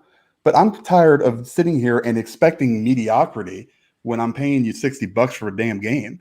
And if we have that mindset, and this is what's going to continue to happen throughout the industry. It's not going to, people are, and that's what's happening. We're getting these games like, Outriders we'll talk about in a minute, where it's like, this could have been something really, really special, and they flubbed it, and it's not to say it's bad. And I say the same thing about Cyberpunk because I really enjoyed my time with it. The problem is, I forgot about it. I mean, it didn't even cross my mind. Sure. And if they release a next gen patch and a whole bunch of free DLC, like the first paid DLC for that game, I think I only get it for free because I had the version of it. Like, I'm not sure. I mean, it had to be something spectacular. And my trust in them to do something like that, has faded. But what I'm saying is all of that is personal. That's all to why you. Shouldn't? No. No. What we're talking about is, can the game recover in the industry, not what you are going to do with it. But what does that mean? Like, does it mean like it sells however many copies? It's already sold like crazy. Yeah, it already made its money back. Right, I mean, that's a success as far as I'm concerned. And I think someone just asked that. Just asked that. A game that already made its money back a failure. Shizno just asked that. It's not a failure, right? That's what I'm saying. It's already gotten to that point where it's successful. They made their money back. They're doing fine. Now you have to rebuild the relationship that you had with these gamers that maybe, like me, came in at The Witcher 3 where, it was game played fine, had a couple little bugs here and there. Yeah. We didn't see all that other stuff from before. I'm not saying it didn't happen. Oh, I did. Right. Okay. But, not everybody did. Yeah. So, and everybody loves The Witcher 3, but, with this one, you have to repair. That's the first thing you do. And I think they're on their way to doing that. I don't see it. If you put it on Game Pass, yes, engagement will go because, people are already in it, for whatever is their subscription is. So I don't know, man. I don't think it'll come back. I don't think it will ever reach the potential that it could have had it released in even a 50% better state. Agree. You know what I mean? That's kind of where I'm getting at it, because it just was not. I had so many damn issues, but you know what? I played through them all. Same with Outriders. Play through them. You get invested, and you want to finish it off. And there's a lot of good things about that game too. And I saw what they tried to do, and I think they just kind of missed. Yeah, so I want to say something. I think for it to be a success, I mean, what you said is right. They already sold all these copies. For us to, I think, colloquially call it a success, it would have to repair the damage it's already done, right? They would have to release the game in the state that they promised and then deliver it more, which hopefully with the DLCs and all that would bring. I think if the mindset for this game could turn from what a disaster to, wow, look what they did with this, very much again with the No Man's Sky comparison. Mm-hmm. If they can do something like that, I think people would say, okay, this is a success story. It's not something that is a disaster all the way. Like they really improved. They really did a lot for the game. So now we can trust them again. If they can earn the trust of the gamers, that's going to be the success. That's fair. Yeah, I think that's fair. I think people need to start seeing beyond their investments. That's the biggest thing, and that we don't, and we refuse to kind of like this game, like Anthem, and that's the one that did it for me. It was like, I am super pumped about this game. I'm super, this game's awesome. Came out and I was like, damn it. So you feel kind of like personally, you kind of feel like, oh, what happened? Like it just took the wind out of you. It's like getting kicked in the nuts. And some people like getting kicked in the nuts and they will sit there and defend it. I don't know who's defending it. No one's defending it. That's not even what the conversation is. But that's what I'm saying is like that. I don't understand how it's going to come back when it's already been there. Because to Elu's point, other games have done it. But it's like what? Like we just said No Man's Sky, Witcher 3. Yeah, but No Man's Sky did it. That was a different type of game, no? I mean, it obviously wasn't as big or as hyped, but I mean that literally people thought Hello Games was going to close. Right. Yeah. Well, they had the flood and all that other crazy shit happen. And, Sea of Thieves is another one where it came out like every time we mention No Man's Sky, though. Yeah. For every No Man's Sky in the industry, how many games are there that have the opposite tail? And Anthem that's true. Is one of them. Avengers is another. I mean, that game is limping. It's limping right now. Right in the kick in the nuts. Yep. Yeah. I mean, there's just no way around that. Those games haven't done what they needed to do to get out of that hole, though. Like Avengers, if they could somehow miraculously bring all the things that people have been clamoring for that game, meaning better encounters, but more of the super villains that we can fight, and I mean, there's a list of things. If they can somehow just check off all those boxes and bring back everything that people want in that game, it's not going to instantly make it a success suddenly, but there's a chance for that. But they're not doing that. And I mean, I don't think anyone is expecting that to happen, but that's what did happen with Witcher 3. That's what did happen with Sean Murray, and No Man's Sky. I mean, that poor guy went through hell and back, and then he got death threats. Yeah, but then which isn't funny, by the way. I don't mean to laugh at that, but no, the idiocy of it is ludicrous, But like the comparison. I'm sorry. Go ahead. No, that's it. Go ahead. That's the parallel there. There's a parallel, and then there's something that veers off. The veering off part is one game is meant to be a live service, the other is not. But the parallel is that Sean Murray created his bed by running his mouth. And I don't mean the death threat part. I mean the expectation elements and people being let down. Peter Molyneux. Yeah, for sure. That same element there. Yeah. And with Cyberpunk, they did the same thing. Yep. They did the same thing. They ran their mouths and they talked this up and produced a game and shipped a game, we should say, that was not nearly the caliber that they promised. That's the biggest difference, or the biggest parallel, I should say, between No Man's Sky and otherwise. The Cyberpunk aspect of can the game recover? I do think the game can recover, but to my previous point of it, no, not nearly in the ways that we are talking, right? And it is the reason it could recover are largely due to being single player centric and being on Game Pass. Those are the two elements that will allow it to have a new audience. The DLCs and the next gen patch must coincide with that Game Pass release, which I am taking for granted now. And I am thinking it's absolutely going to happen. You're assuming that's going to happen. But how else could you possibly bring it back into the fold? You're right. They have to hit every one of those. Yeah, they have to hit all the targets. Yeah, absolutely. I definitely agree with that. Yep. Yeah, I think we all agree. And Sarko's, I think all of us agree with Sarko's point here, which is how many times, though, should we have to wait 1, 2, 3 years after a purchase for the game to be what it should have been? I completely agree. That's what Dan was saying with his rant, too. Exactly. And my point was no one's disagreeing with that. I mean, yeah. By the way, Parksy says, Luke kicking Avengers while it's down. I'm not even kicking. I'm just I'm like nudging it. Like, are you alive there? There's like 6 people playing it. Yeah. And that's a good segue. That's a good segue into Outriders, though, because Ains, the concurrent player list on Avengers Day 1, Week 1 versus Outriders is. It was like 5 times, right? Right, and it has the Avengers name, and it's still disappointed. And it goes proof positive, as does Outriders, proving this point. That live service does not is not what the masses seem to want outside of a very short few list of games. Fortnite, Destiny, a few games that don't really cross into these realms. Right. Like not a lot of console space games. And Outriders managed to avoid that. And if I'm making Suicide Squad right now, I am taking every single note possible. If I'm Rocksteady saying, okay, Outriders is doing real well. What's not doing well in this realm? Avengers. Yeah, I think Suicide Squad and Gotham Knights are both looking at Avengers like, well, here's not what to do, or here's what not to do is what I meant to say. Yeah. Agreed. All right, so Dan, I'm going to mention two just quick things. We stayed on Cyberpunk is always longer than I wanted. I'm not bringing up Cyberpunk anymore. We're done with it. We're done. Let's talk about Anthem. Yeah, let's go to Anthem. I got the winner. Okay. I was just starting to say while I mention these two topics, pick a winner. But if you've already picked it, go for it. Yeah, it's Dano. Oh, nice. Congrats. Congratulations, Dano.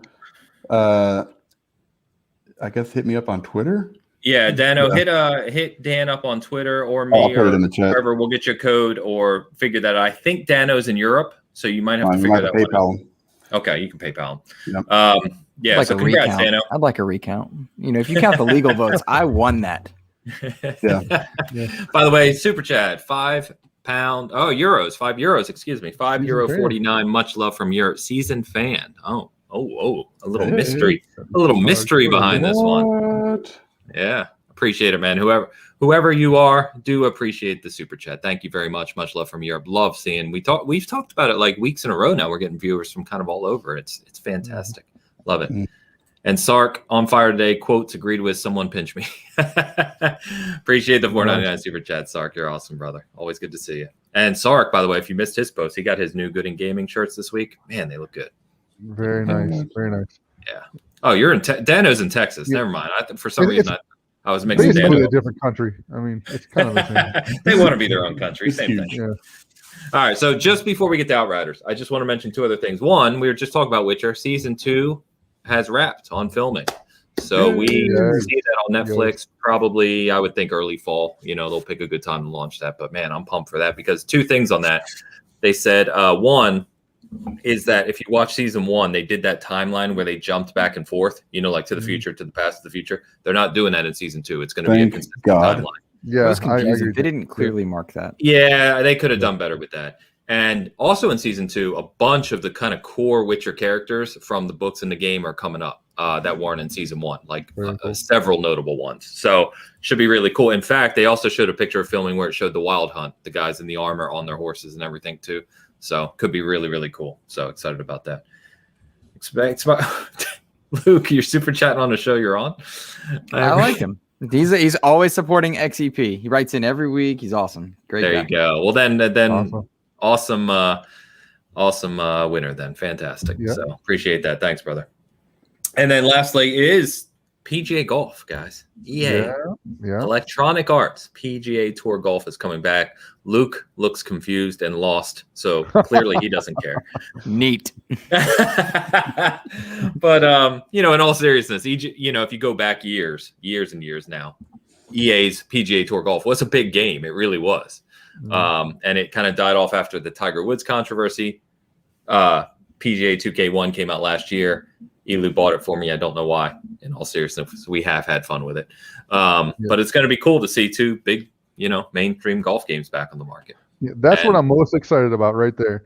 That you're going to have a competitor to 2K who now has to go, okay, we're not just going to step it up because, we're the premier golf game. We have to step it up because EA's coming now with their clubs, and we don't want to get abbied over here. So, man, that's going to be awesome. I'm so excited to where the golf games can go now. Yeah. For instance, I would be surprised if 2K doesn't implement some kind of meter. To your point, Ames, because you got to compete with both sides now. So I think that's coming. Yeah, I think a lot of good things are coming for all the golf fans, and the only winners are golf fans, all golf fan gamers. Yeah, and EA said, I get on the press release, they said it's officially licensed. It's got the courses, the tournaments, it's got all that stuff. So we'll see. Game Pass launch. You know what I'm hoping for Game Pass? Near, just out of nowhere. Near Replicant. Yeah. I'm going to go with yes. I think they do because they need to make on PGA. You mean? Yeah, on PGA, not near. But I think that EA realizes that. I mean, they're already partnered with Game Pass. They need this golf game to come back if they want to continue selling these through the years. They need this to have a tremendous uprising. They need to compete with 2K, who's already got a buzz going about it. I'd be surprised if this one's on Game Pass. Yeah, it's a good point. Good point. I hope it does. All right, guys. I know we want to talk about Outriders. Fortunately, the Bitcast is actually not running on the Outriders servers, so we're still live and we can talk about it. Thank goodness. So hopefully no one gets booted. But Outriders, I know I've been playing it a lot. Dan's been playing it a lot. I know Luke's been loving it. Elu, I can't remember. You've been playing it? I played a little bit, including this morning, and I mean I played the demo all the way through. I did a lot of that, and then I did play this morning the actual release. So yeah, I'm kind of up to speed. And then plus bouncing everything back and forth with people who put a lot of time into the game already. I'm pretty up to speed on where the state of affairs are for that. Okay. Yep. So Luke, I know you've been. Let me get Walt super chat. Walt, Elu rocks. Awesome review for Monster Hunter Rise. I appreciate the super chat, but Monster Hunter writes itself. Let me tell you. I mean, I think the score was high. I don't know who approved it publishing, but it's out there if you want to read it. Appreciate it. You should also spotlight Phasma's comment. All of the 4 golf fans. I know. What the heck is wrong with that? Hey. Come on. I mean, Luke represents at least 4 by himself. So, Luke, Outriders, you've been talking about it. I know you've been posting about it. When you can log in and actually play it, where are you with this game? I love Outriders. I really enjoyed the demo, but I wasn't as high on the demo as I am now on the full game. Okay. I like that the demo allowed me to skip the non-powered portions, right? That carrying over carrying the progress. Right. Yeah. So you were able to kind of get through that prologue and then get into the game as it released. I know it's in Game Pass, but I have to say I got a code for the game. So I had to just acknowledge that. But I really enjoy. They make you say it. I don't know. I thought you were giving one away, you jackass. I have one of those too. Yeah, I am actually. If you go on Twitter, I am giving away a code for the game as well. Okay. But they gave me back to where I am. I'm really loving this game. I'm absolutely adoring the gameplay. I was surprised in my conversations with Joseph Moran of the Trophy Room, who is the worst. Is that the PlayStation show room of trophies? Is that what it's called? He's the weak link of the cast co-op. I don't know if you're aware. But when we were talking prior to launch, he was not into the game at all. And it was once we played this morning, the 3 of us together, we played 3 of us, all different classes at the same time, just going from room to room, which is how Outriders seems to work.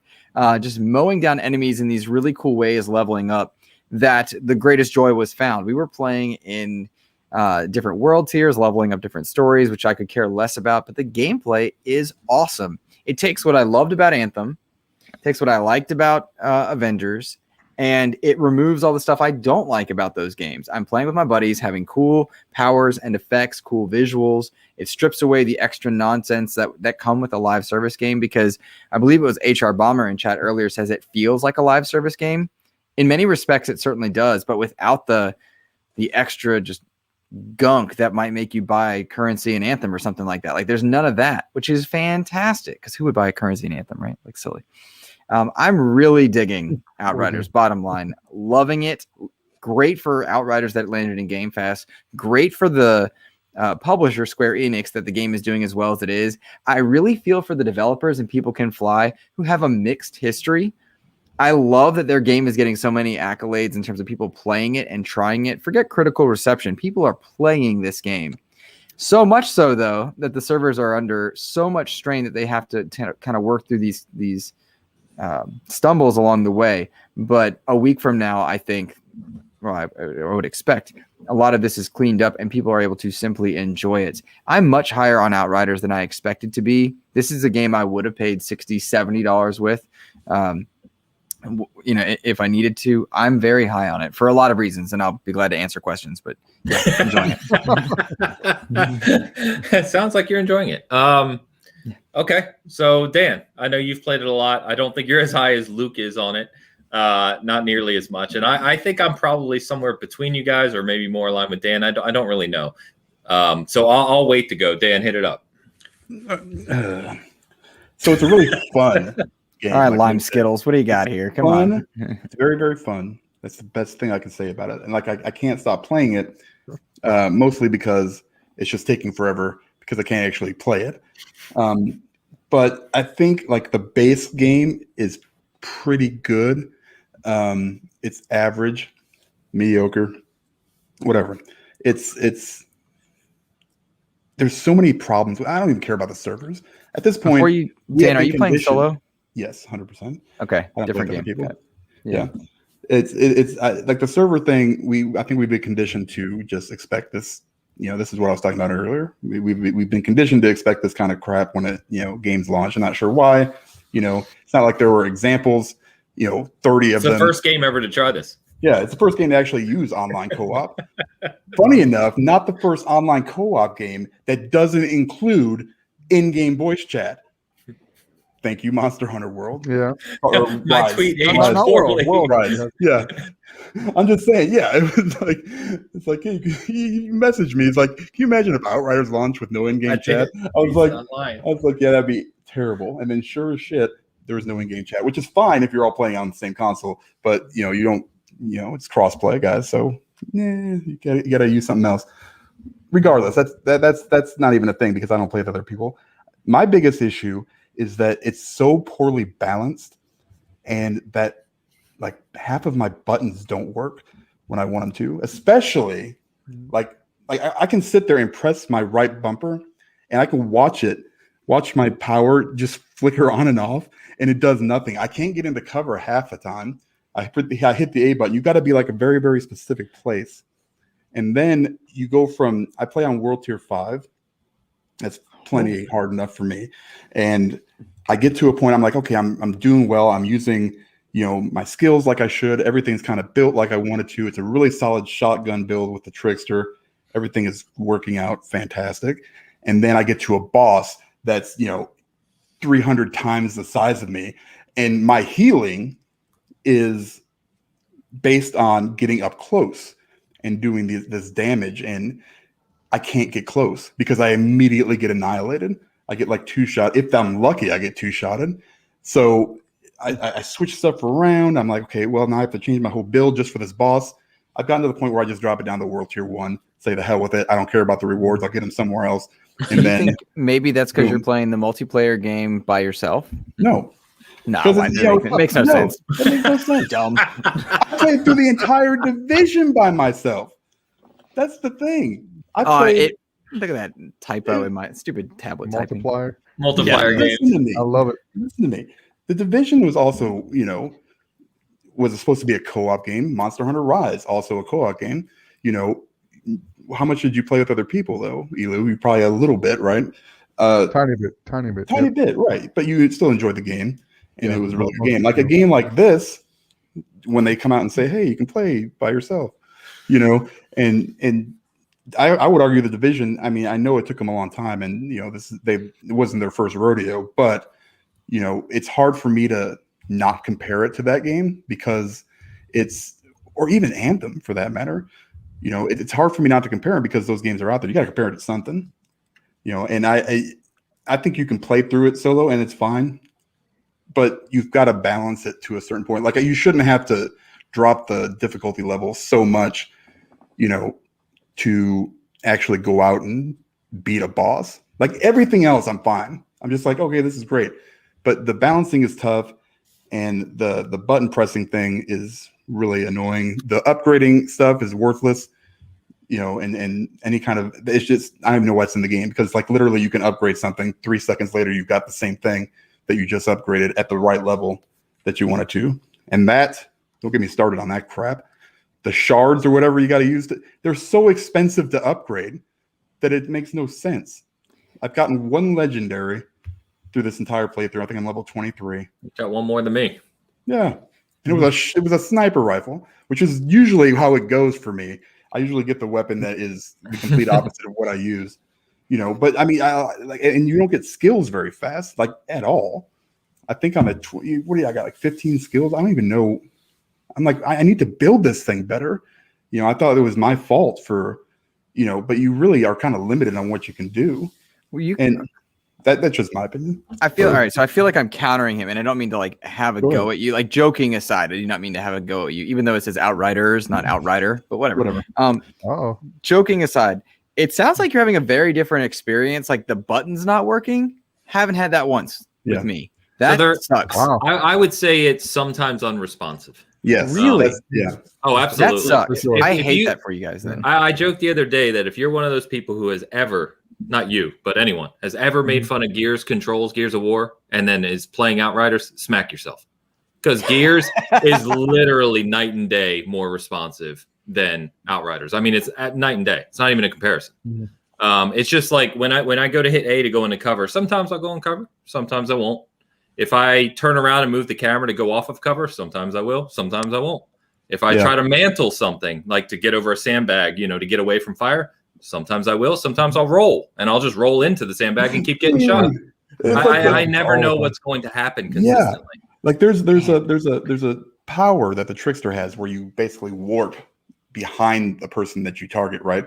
Like you be sitting there, and it's got to be within a certain distance. You got to have line of sight.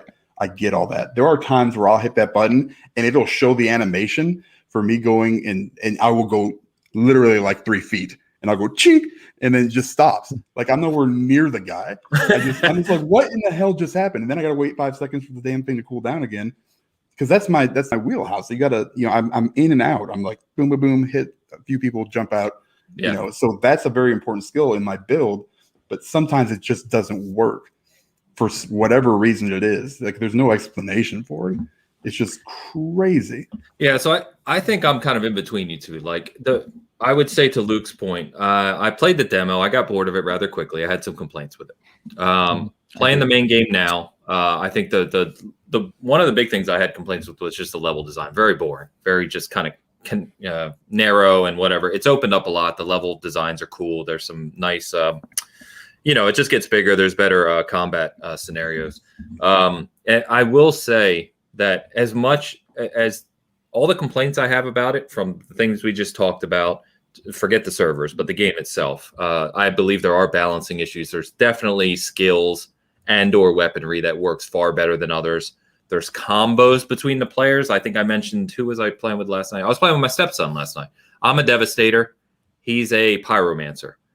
And we joined up and literally decimating everything between the powers we were using. I mean, it was just a slaughter. I was a level 18. We were playing on max world tier, I think is 9 right now for me, against level 25 enemies, so 7 levels above me, and we were obliterating them. I mean, it wasn't even, it was easy. But then, like this morning, I played for a little bit. I beat one of the bosses, Modoc, whatever his name is, fire boss, right? Beat him on second try, not a problem. You go, the next place you go is the quarry. And all of a sudden, it was like this huge jump up in difficulty. Like all of a sudden, I'm getting 2 hit. The gear that I'm finding is like, it went from like 500 or 600 armor to like nearly 1,000. I'm like, why have I gone one? Not even a mission. I'm literally on the next part of the game. I've done every side mission, every side quest, every hunt, every bounty. I've done everything. And it's like now I have to double everything that I've built so far to get it to work. It's just, man. The guns just balancing. Like the game itself, there's a really good, fun foundation. And when people are playing together and the abilities are smashing everywhere and stuff's exploding and you're getting cool weapons, like it's really fun. They have a really good, fun game here. It's just balance. It needs balance and polish. Balance and polish. Yeah. And Luke, I'm surprised that you haven't had these control issues, because it happens all the time. And everyone I talk to, except for you, seems to have them. I was pointing away from a wall and hit the jump button, so I would dive backwards, and my character just leapt over the wall. And I was like, well, no, that's where the bad guy is. That's not you did the same thing. I had the camera, like the wall's here. I had the camera looking that way, and I hit B, and my guy jumped that way over the wall into the fire. I'm like, what are you doing? Wait a minute. So I'm just diving myself out of the way. Does Luke have a Outriders chair? It might be. Okay, I was just making sure. I can get one though. I have a theory. I have a theory that a lot of people. I think this game will be relatively successful. I think a lot of people are going to play this, but it's not going to be as big as what they could have if it had more polish. I think further down the line, there's going to be an Outriders 2 that's actually going to deal with these things and make it a lot better and more focused, or more polished. And I think that game is going to be what people want this game to be. But we'll see. I think you're right to a point. I think this game is already way more successful than they were ready for. No, that's true. I don't want to interrupt you, Luke, but none of us commented on your comment about the success of this due to Game Pass. Yeah. And Game Pass has made this game explode far bigger than I think it would have without it. So I think that there's a lot of discussion, a lot of players. I mean, they reached over 100,000 concurrent on Steam alone, not consoles, just Steam. So the game's it's doing well. How much that holds up, I don't know, but it's a big win for People Can Fly. I think to Elu's point, they are now going to, if they want to pursue Outriders as a mainstay franchise and not like a one-off or something like that, they will be able to fund a higher level of polish and development. And I think Square Enix has probably learned a few lessons here regarding just how much they value live service versus games like this, which is kind of that faux live service. I am surprised. None of my crew mentioned any of the control issues that you guys mentioned. And so I'm bummed out to hear that, because I really hadn't heard that much about any of those things. And have you read anything about Outriders? No, I really and truly, I've been in my own world the past 2 days outside of hearing about Game Pass and MLB The Show. And MLB. I was being sarcastic, of course, but I don't think this is, I don't think we're alone in any stretch of the imagination. I think this is pretty common. Good to know. And I will keep that in mind when I start talking about my impressions on XEP, and I'll do some more research, of course, but I haven't had any of that stuff happen. And I've really enjoyed the multiplayer elements. I will say that my experience quite a bit is informed by the class that I've chosen and the people I'm playing with. So I am a technomancer, gadget heavy, playing with a devastator and trickster. So they are upfront and close and personal, while I am hanging back. That might be changing the experience as well. It can change it a lot. Yeah, it can be a lot more fun when you have other people with other classes and you can combo that kind of attack. I had a lot of fun with my stepson last night. We only played for like an hour, but compared to playing solo, it was a night and day difference. Same. I was miserable solo, personally. From some of the people I've talked to, there seems to be a major balancing issue when you're playing it solo to where you're playing it with even one other person. Yes, it seems like the amount of enemies that you have flanking you and shooting at you at all times is pretty unfairly balanced, certainly with a solo player. But you add just one more, and it seems to smooth that out. 100%. And that goes back to balance, right? Balance and polish. Let me get these super chats real quick, guys. Sorry. Pompa in the house, as always, one of our biggest supporters. Awesome show, great panel. That Elu guy needs to be on Bitcast more often. We're working on it. Don't worry. There's a calmness about him. Always enjoy SG and XEP. Thanks, brother. Appreciate that, man. Thanks. 2 foot longs in the house today. Love it. And Faz, I don't even know if I should put this up because, he's already Mr. Humble Brag over here. But I love all of you, but I love Luke the most. Thank you, Phasma. Appreciate that, Faz. Always appreciate the support. Faz, just in case, if you see, do you want to take it back now? Wait, which one does she? Does that change your thoughts? I'm just asking. Sorry, go ahead. I forget where we were on the Outriders piece. But no, to echo what you were saying, Luke, 100%. I've played with Bomber, who's in the chat, had a lot of fun. He was even in the demo. We had a lot of fun. Just doing loot runs, and then played with my stepson last night. I'm looking forward to playing with you guys and others because it's a different game in co-op. 100%. Agree. And I wonder, and I know I was giving Dan a lot of crap earlier. I really do not enjoy the game solo. I'm having a blast multiplayer, but I do not enjoy the game solo. So there is something to that. And if you are like Dan, where you like playing those multiplayer centric games by yourself, because I've done that on quite a few games myself. Anthem was one I really enjoyed by myself. Yeah, me too. Sure. It doesn't work. There is that balancing issue, and I don't like playing by myself, but I'm so high on the game otherwise. And it'll be very interesting to see where the game is 2 months from now, because it has a huge concurrent base. A lot of people are entering it, and this is the perfect game for April. The perfect game for April right now. Cross-gen, not a ton of AAA love this year going to happen at all, regardless of whether it's April or not. There's not a ton of AAA stuff happening this year. And I've heard mixed rumblings. Some people don't view this as a AAA game, and that might alter their expectations as well. I do think of it as a AAA game, I'm curious, where do you guys land on that? Do you think AA or AAA when you think Outriders? I'm like, right. Is there like a 2.5? I was Right, just yeah. going to For say, sure. I think it's walking that line. Yeah, I think it's walking that line. I agree. But Because it is the first major release of their own IP for People Can Fly. Yeah. They made Gears Judgment, of course, which was very solid, but they had a foundation to work from. And it feels like they took the learnings from. Bulletstorm? Say it again. Did they do Bulletstorm? Yeah, yeah, they did Bulletstorm. But again, I don't. That was kind of foundational. They used Unreal Engine, what had been done with Gears, and modified. And it feels like this game is an evolution of kind of different genres. It's got some Gears in it. It's got some Destiny in it. It's got some other things in it. And I don't know. It's like a 2.75 game for me. It's like right there on the cusp of AAA. But regardless, at the end of the day, it's a $60 release, right? Major release. There's hundreds and hundreds, if not millions of people, hundreds of thousands, or if not millions of people playing it. What else is there to say about it? I mean, it's the biggest thing I see out of this whole release is what effect Game Pass, because really we never get numbers, we never see any of that stuff, but what Game Pass did to basically the servers, and, sure did. And people should look at that and go, hey, look at the engagement that they're having. What if this game had some microtransactions, just like cosmetic, whatever you wanted to? What if it had that? And all of a sudden, literally what we talked about with the show coming up. Right. Yeah. I mean, that's what I'm saying. Yeah. If it wouldn't bother me any. I'd probably buy it. Who the hell knows? I'd probably throw $50 at it and regret it for the rest of my life. But it's really awesome to see a game that like I probably wouldn't have bought. I was like super on the fence about it. I was like here and now I don't have to worry about it. I think that's the biggest thing to take out of this whole release. And like I said, there's something there that I think works. For sure. But once they hit that balance and get like some stable servers, then it'll be fun. Yeah. And I didn't want to interrupt you, Dan. I threw this up and then pulled it back. But Donnie says, good to see you, Donnie.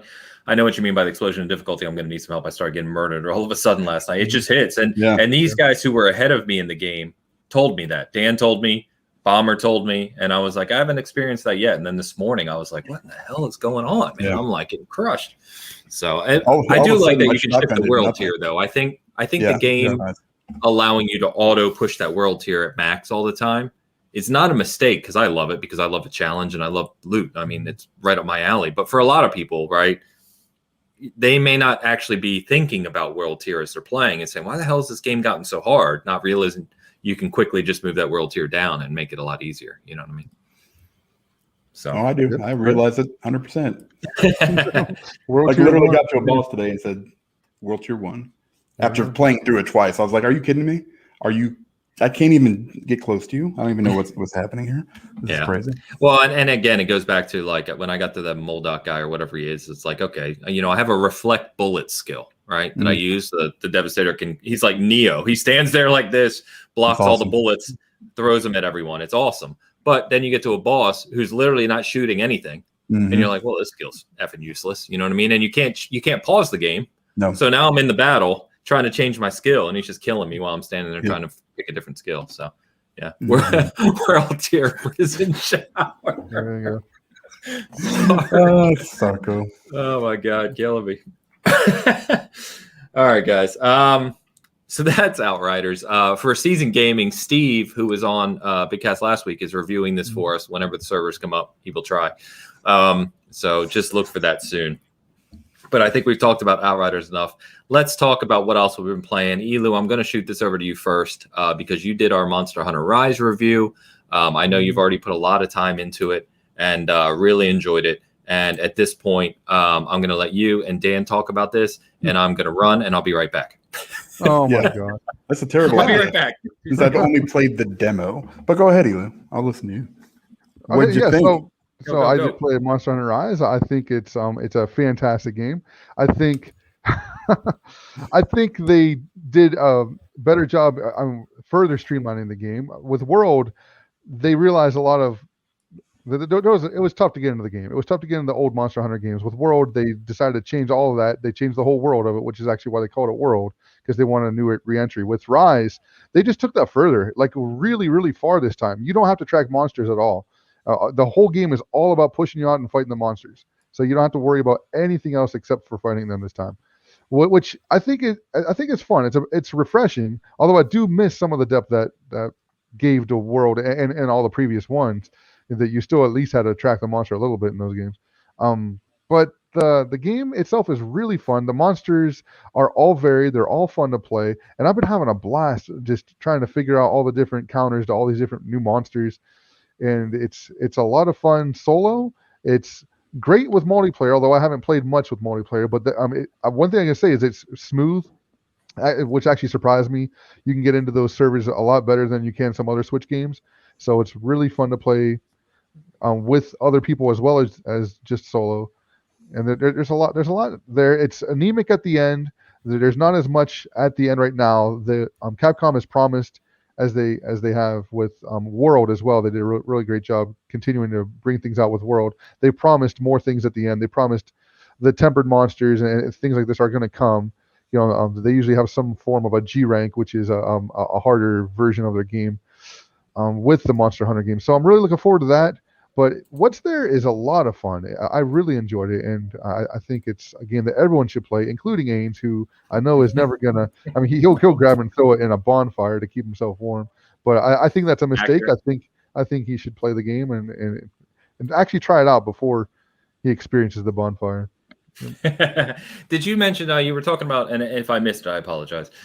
You mentioned playing with others. Does it have in-game matchmaking, or do you kind of have to find friends to play with? Yeah. So there's a hub that you go to where everything in there is all about multiplayer. Like the entire game is structured completely for multiplayer, which is what the other Monster Hunters, except for World, had. World just kind of tries to meld them all together in that way. But Rise goes back to the older style, where there's a specific area for the multiplayer, and then in there you talk to certain people to get a party together, and then you can go about your thing. Yeah. By the way, Faz says she's going to be at my bonfire for Monster Hunter. You got to keep warm. I mean, that's all right. Whatever she wants, but you should at least play the game. It's a lot of fun. So Dan, I think you were playing this too, right? I am not. Oh, I played. So I've been playing the demo.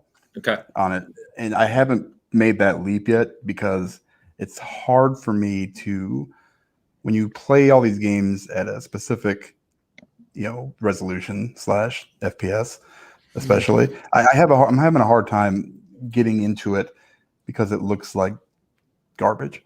It doesn't look that bad. I know what you're saying, but it's not that bad. I think the RE engine really shines in this game.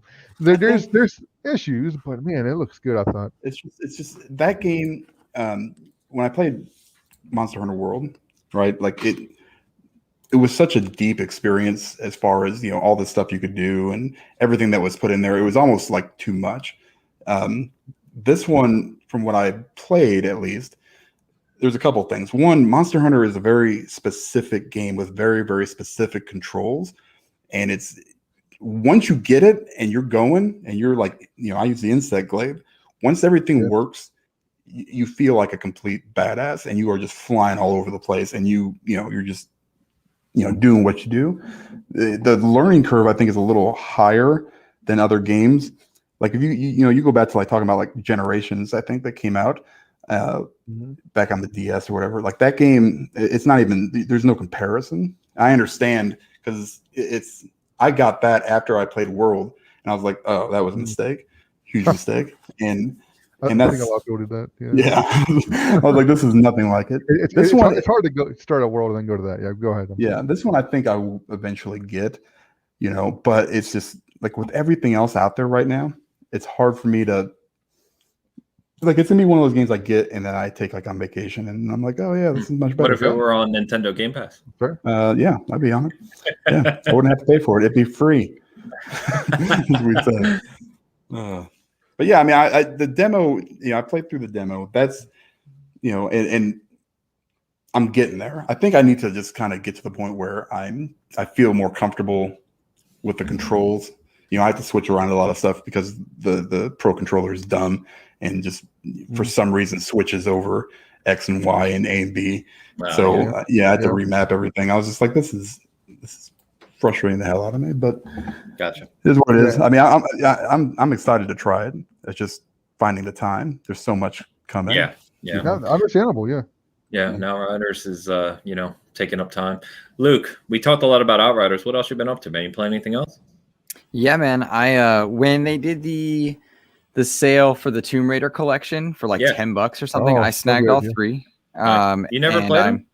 I played I played the original on 360, and I played Rise kind of haphazardly, and I never touched Shadow. But I started back with Definitive Edition. It was just the right time for that kind of game for me, and I'm just having a ball with everything except for the rapid tapping that you have to do in certain segments. I've never enjoyed that in video games. In fact, when I play games like God of War or whatnot, I switch it to where you can just hold the button. Yes, me too. But I am just really enjoying my time with Tomb Raider, which is I just really like that game. I like that game a lot, and I'm enjoying getting to go back to it. I will probably boot up Rise and continue from wherever I left off, and I don't know if I'll get into Shadow. But yeah, I'm playing that. Outriders, what else? It's still a regular in Fortnite at the moment as an evergreen, and Sea of Thieves is an evergreen title for me as well. Mm-hmm. Also snagged a few indie games, Nine Monkeys of the Shaolin. Is that what it is? I know what you're talking about. I know what you're talking about. I'm not going to attempt to name it because I'll get it wrong too. Yeah. They made the same guys that made that game made the game Redeemer, which is this great budget twin stick, but has really cool martial arts stuff in there. So I enjoyed seeing that. And I snagged one other indie game called Extinction, I believe. I'm just curious to see what that one was. I like these spring sales that are going on. Yeah. When you can get a game for like $6-7, not feel like it's a great loss. Maybe find a gem for your interests. So that's what I've been checking out of late. That's awesome. Nice. We gotta get some Injustice going on too, man. Re-downloaded it because of you, Elu. Yes. It's gonna happen anytime, man. Anytime we'll do that for sure.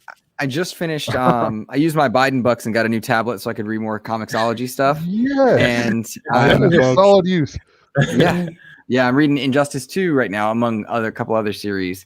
But the Injustice 2 comics are pretty good, given that Injustice 1's just incredible. So Comixology, man, what a great app. Yeah, that is pretty cool. Well, awesome. Sorry, Elu, you playing anything else, man? I know you talked about Rise, obviously, and we talked Outriders, but anything else of interest? I mean, I'm still playing golf. I love playing the 2K. With you guys and setting those events up. Outriders, I just started playing that a little this morning, so I know I'll play more of that. Of course, maybe. Monster Hunter. They'll decide if you're allowed to play. Yeah, right. Depending on servers, but Monster Hunter World, I always play that game. That's just one of my go-tos. Diablo 3, I always play that, and then my fighters, Injustice, and Killer Instinct. Play. I love those games. I always play those games. So nice. Yep. Dan, anything to add here? I picked up the new Hitman DLC. Oh, okay. I've been playing through that. Do you like Hitman? Wait, the Seven Sins? Yeah. I didn't know that was out. Yeah, that's my mistake. And then they also have like the in-game events going on. Yeah. So I've been trying to keep up on that as much as possible. They're mostly escalations, but they're like this first one, Greed. It's going to be episodic. The first one is actually, I thought it'd be a lot harder than it was, but it was actually really fun. It's kind of a spin, on what they do now. Like, it's your normal assassination thing, but it's I don't even know how to describe it. It's almost like you're like in a kind of drug induced kind of thing going on. It's really cool. And they had a couple of what are they called? The elusive targets. There's another one coming here shortly, a new one. So I'm always going back. They have the Easter egg hunt, which is hilarious. That one's a good one too. But I always try to get as much of the items and all that other stuff that I don't want to miss it. Yeah, I missed Hitman 2. Other than that, it's been Outriders. Got on Sea of Thieves yesterday for a little bit. You need to play Sea of Thieves with Luke and Joe and Hometown Hero, man, because they could use someone who knows what they're doing, not like me. Well, I play with Greg, so I don't know what that would be like. I mean, we are the worst pirates, and it's I'm going to take 10% of that and put the other 90% on him because he's one of those guys that just can't just like, hey, there's a ship over there, and then it's like this. What is happening? He just freaks out. Like if anything, like he can't. I'm like, hey, Greg, put the sail out. Where is it? Where is it? And he like runs underneath the boat. I'm like, what are you doing? Like he can't handle the pressure. I'm like, just relax, man.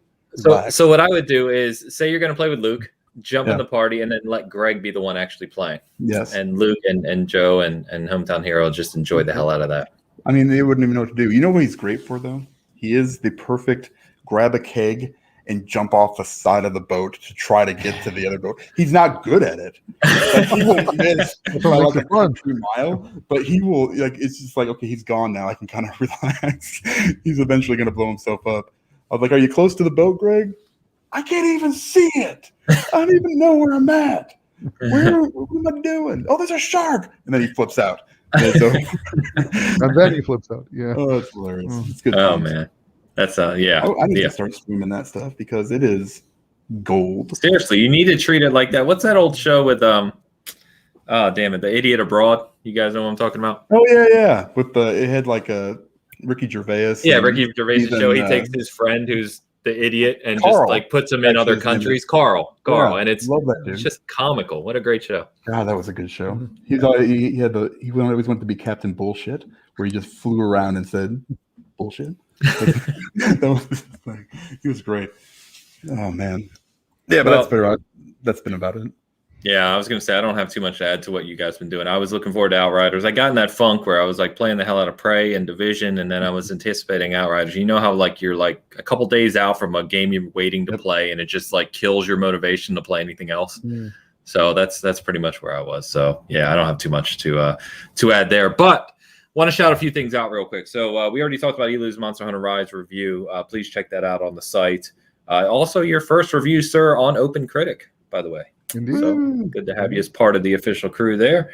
There are a lot of kind of smaller reviews out there too. So Nate, who writes for us, did the review of Monster Train, which is like won a bunch of awards. It's a like a deck building roguelite type game. Really high reviews. He also just wrote up something on the expansion for that as well, which you can find on the site. Dan finished his comparison of the new Xbox wireless headset against the two from Steel series, the Arctis 7X and the Arctis 1s. So you can find that video on our channel. That's up as well. And then if you like me and Luke's banter and giving each other crap, well, there's a lot more of it coming because Luke and I are sitting down next week twice, actually now, Luke, because I realized Cast Co-op 2 is next week. But my next Industry Perspectives chat one-on-one discussion is with Mr. Luke Lohr, the Vault Man himself. So that'll look for that next week. We'll coming out of the vault with it. Need some new intros for that one. Oh my gosh, you ever. So yeah, it should be a lot of fun. Looking forward to it. And but anyway, it's been a fantastic episode. Let me give you guys the opportunity to shout yourselves out here. Luke, man, I always say this, I know our community knows where to find you, but shout it out anyway. Yeah, I would love it if anybody that is a seasoned gaming family member has not checked out XEP would check me out, youtube.com/Xbox Expansion Pass, or on any of the podcast services. The Xbox Expansion Pass is available. And you can find me on Twitter at Insipid Ghost, and it means the world when you guys do that. So thank you. There you go. Elu, give it up. Hi, I'm Elu Spook everywhere. no matter. Ori, wherever you look, it's Elu Spook. Especially on Twitter. You'll find my haikus of the day there and some other fun things. And then, yeah, if you just want to join me on PlayStation or Xbox or wherever, I'm Elu Spook everywhere. So that's where you can find me. There you go. Just not Monster Hunter. Moving on to Dan. Monster Hunter. Dan, other than being here, yeah, what's going on? Season Gaming for anything. Check out the video if you would. Really fun little thing here. I got in touch with Dano, who is our winner of the $20 gift card. Yep. Exact same name as me. Almost. Oh. He's literally a Dan Rodriguez? The Dan Rodriguez. What are the chances? What? So this is rigged. What's going on? Yeah. Sounds like this was a rigged giveaway. Yeah, not a fan of this. Recount that. Yeah, I love it. He said he's gotten Cognito a couple times in like the ILP chat or something, because he thought it was me. You got to count the legal Dans. Yeah. Well, listen, we're the only two that matter today because, he won and I'm going to give it to him, which will be super weird when I, send it to him.